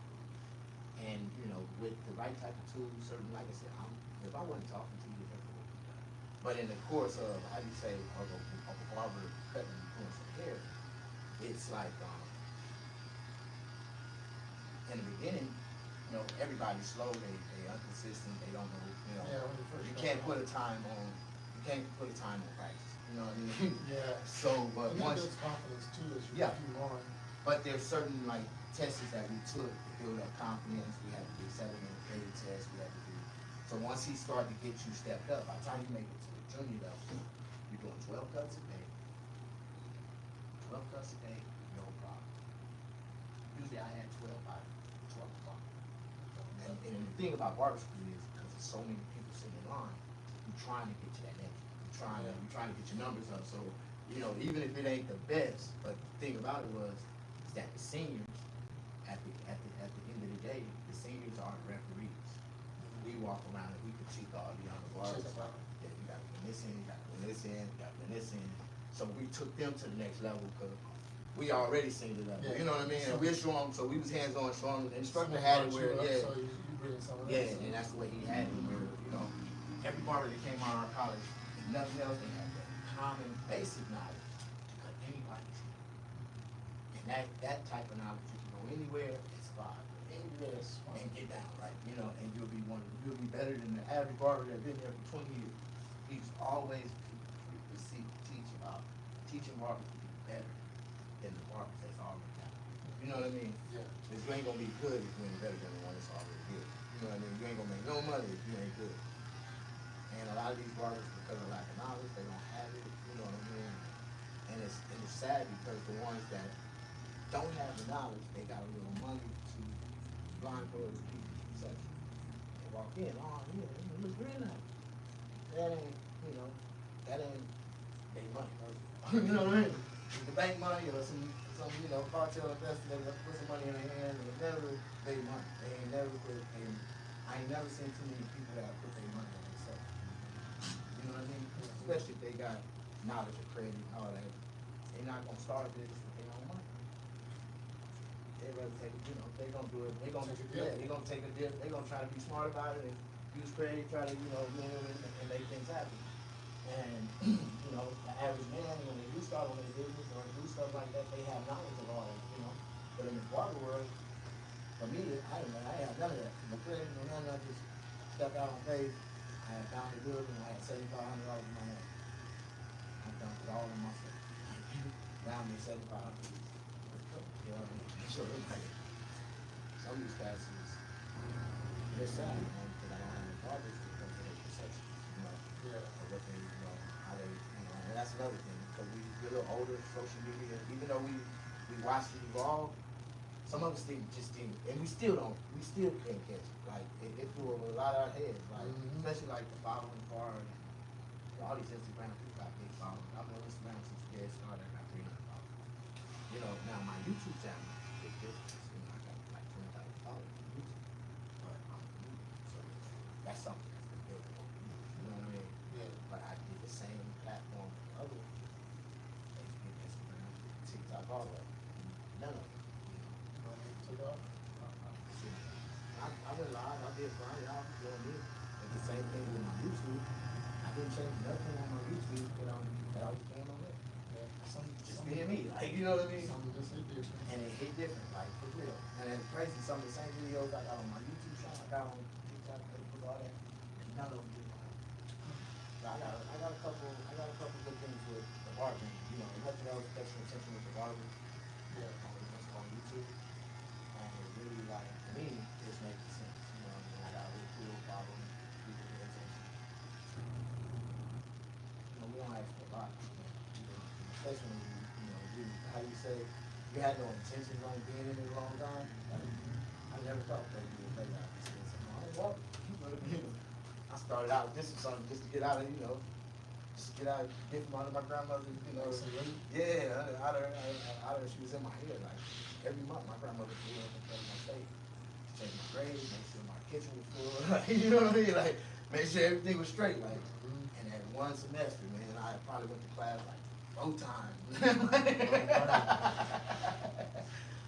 knew my grandma was gonna come in and get in my shit. I was like, "Ma, I'm gonna go to barber school. This is what I've been doing. I signed up for barber school, and because my grandfather was a barber, she was down. You know, she didn't took me to barber school, but she used to keep, she used to drill on me because nobody in my family took orthopedic science, and she ended up selling. Like my grandfather always wanted to be like somebody to take care of me. And I was the only one that took a step. Yeah. I wasn't scared of it. I wasn't scared of the experience. I never made it through the process. I ended up part of me in high school, part of me in college, trying to be going like shit. You know what I mean? Yeah. And really, as I got older, I was like, yeah, this ain't, that's what granddaddy did. I don't want to do. I don't want, I don't want to be playing with these dead bodies like that. Big mistake in my life, I wish I would. I was already like a year and a half in. Wouldn't take long. Now it's been over. But that's like, after my grandmother passed, that's like one of the biggest, things she talk about when she passed away. None of the girls, none of the grandkids, nobody Got into that? got into much of the science. And she didn't want to study, but she had to study. Yeah.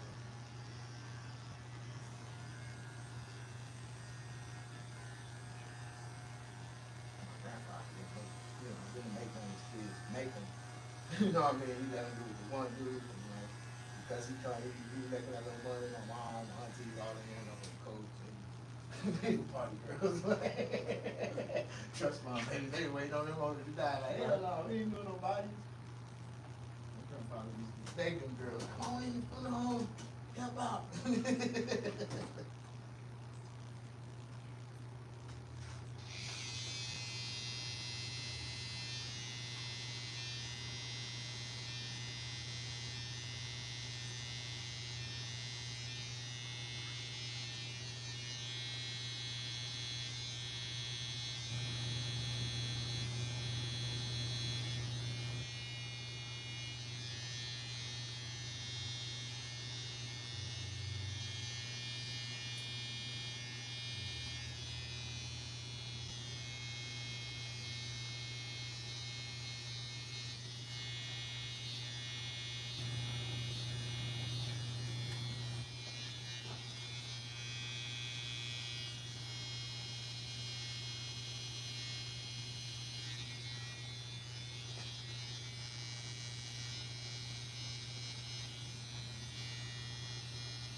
My biggest thing right now, I'm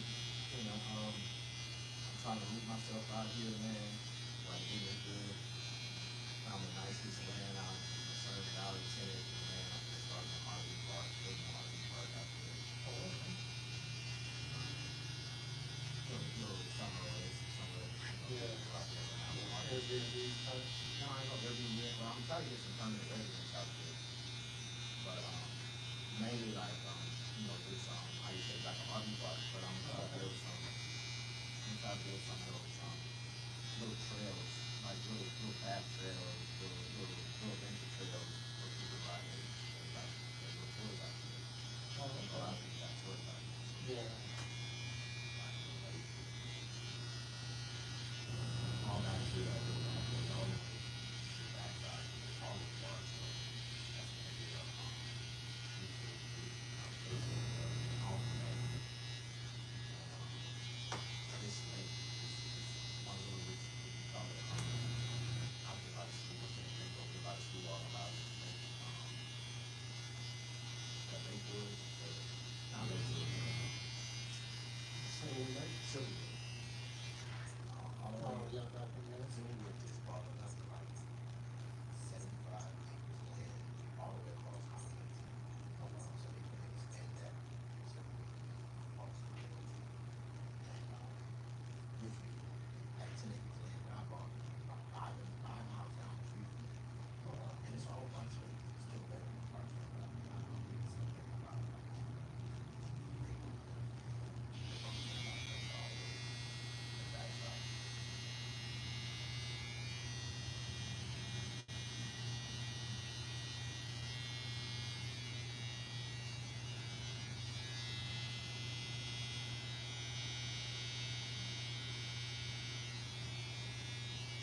either my fat. I like to like hummus.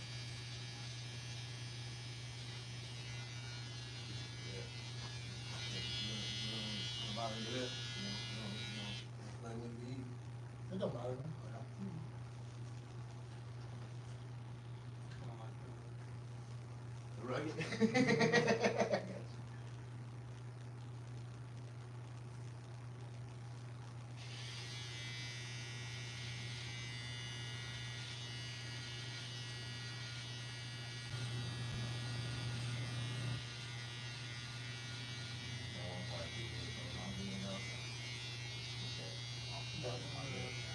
It used to bother me, but I've had it big for a while now. It used to be really, really long. This is about as short as I can keep it. Maybe. Let's see. I go on phases. Sometimes I let my hair grow long. Sometimes I let the hair grow out. You like, get it. Just do something different, you know? It's good right there. It's good. Would have never grow big until I got older, so now I take it down. When I was young, I couldn't. I always wanted to, but You certain you look like this? no, sir. Just work for it, but never search for it. What they call a contract for this.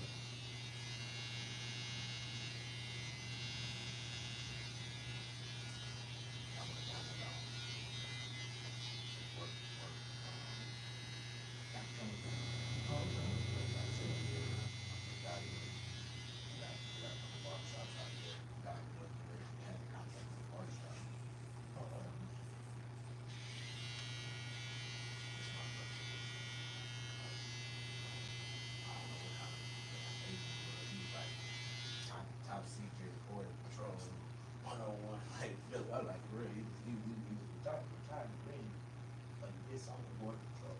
Like, you have like a special time. You only work that night. When you left, you always put on here all black. What he was doing, like, it's classified. I can't tell you exactly what I do. Yeah, for real. I'm like, man, what are y'all doing? Y'all killing the cartel out there, what the fuck? It's always classified. I can't tell you exactly what I do. Just know that I work for border patrol.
God bless you, man. What's the damage? Where are you? 45.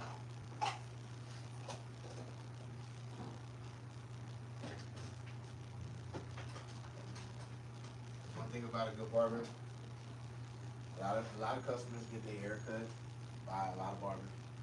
And if you notice that you'll feel a familiar pattern the way a lot of barbers cut. A lot of barbers that cut familiar is the way that they learn. A real barber gonna hit you from the top to the bottom, from the side to, and you be like, what the hell? He all over my head. But then when he pass you that mirror, you gonna be like, oh, I see what he was doing. Like, and you know, it's just it's skill over matter, but at the same time, the customer, when they look in the mirror, it's that moment that they look and they know their spirit change. Like when you see when you get there. Okay? The moment you see it, feel good. Yeah, exactly. But that instant spirit change is the real passion that I have over all the years. It's like if I don't get that feeling that every day, I'm like, I feel like I'm gonna die. You know what I mean? Like I feel like if I don't cut hair one day, or if a whole day go by and I don't cut hair, I get sick. Like Okay. I've been doing it all my life. Like when I went to school at 18, that was only because when I was 8, 9, 10 years old, I used to go back and forth to the barbershop with my grandpa. You know what I mean? He used to make me sit on his lap and give him a ball. And he never told me this full attention. He used to always tell me, I'm reliving through you, and I'm not gonna give you the opportunity to make a choice. My uncle, he had one son named Tommy, and he let him make a choice about it. He had to be in the barbershop, he had to be a barber, he had to go to college, he went to the military, he got out, he do it full time. And he always used to say, he took Tommy closer, made him learn how to cut hair, made him be just like him. He would have had, his mental would have been always occupied. He would have never had time to think about being, in that mindset. Yeah. And because anytime we start cutting, go do something, start cutting hair and start focusing, we forget about everything in the world. Barbering saves a lot of barbers. You know what I mean? And teach them patience. You got good work ethic. Yeah, for real. But over the years, bro, it's just always been like that. And for all my good clients, bro, like you, like I say, it's been a random day. I've been seeing all morning, nobody popped up. I did one person early this morning, but I've been sitting since like 7 o'clock. Nobody else. Like, you know what I mean?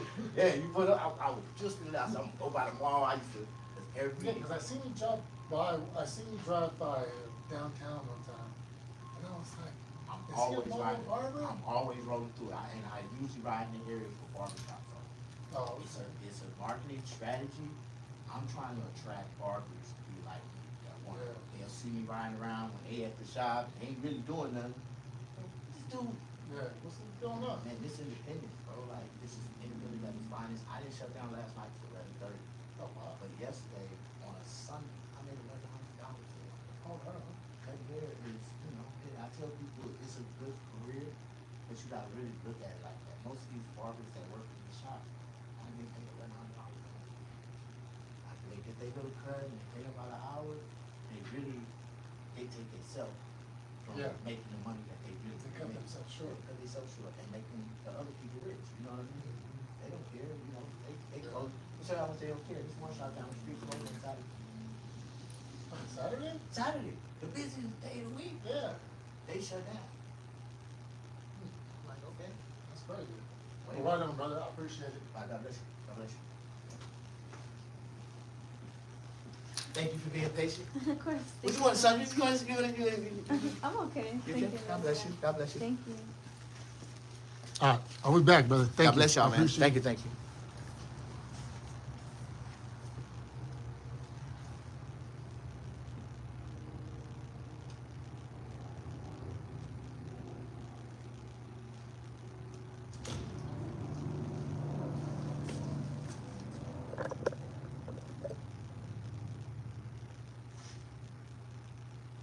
AJ in here getting that Miss D-Lo. You know Miss D-Lo 65 years old, boy.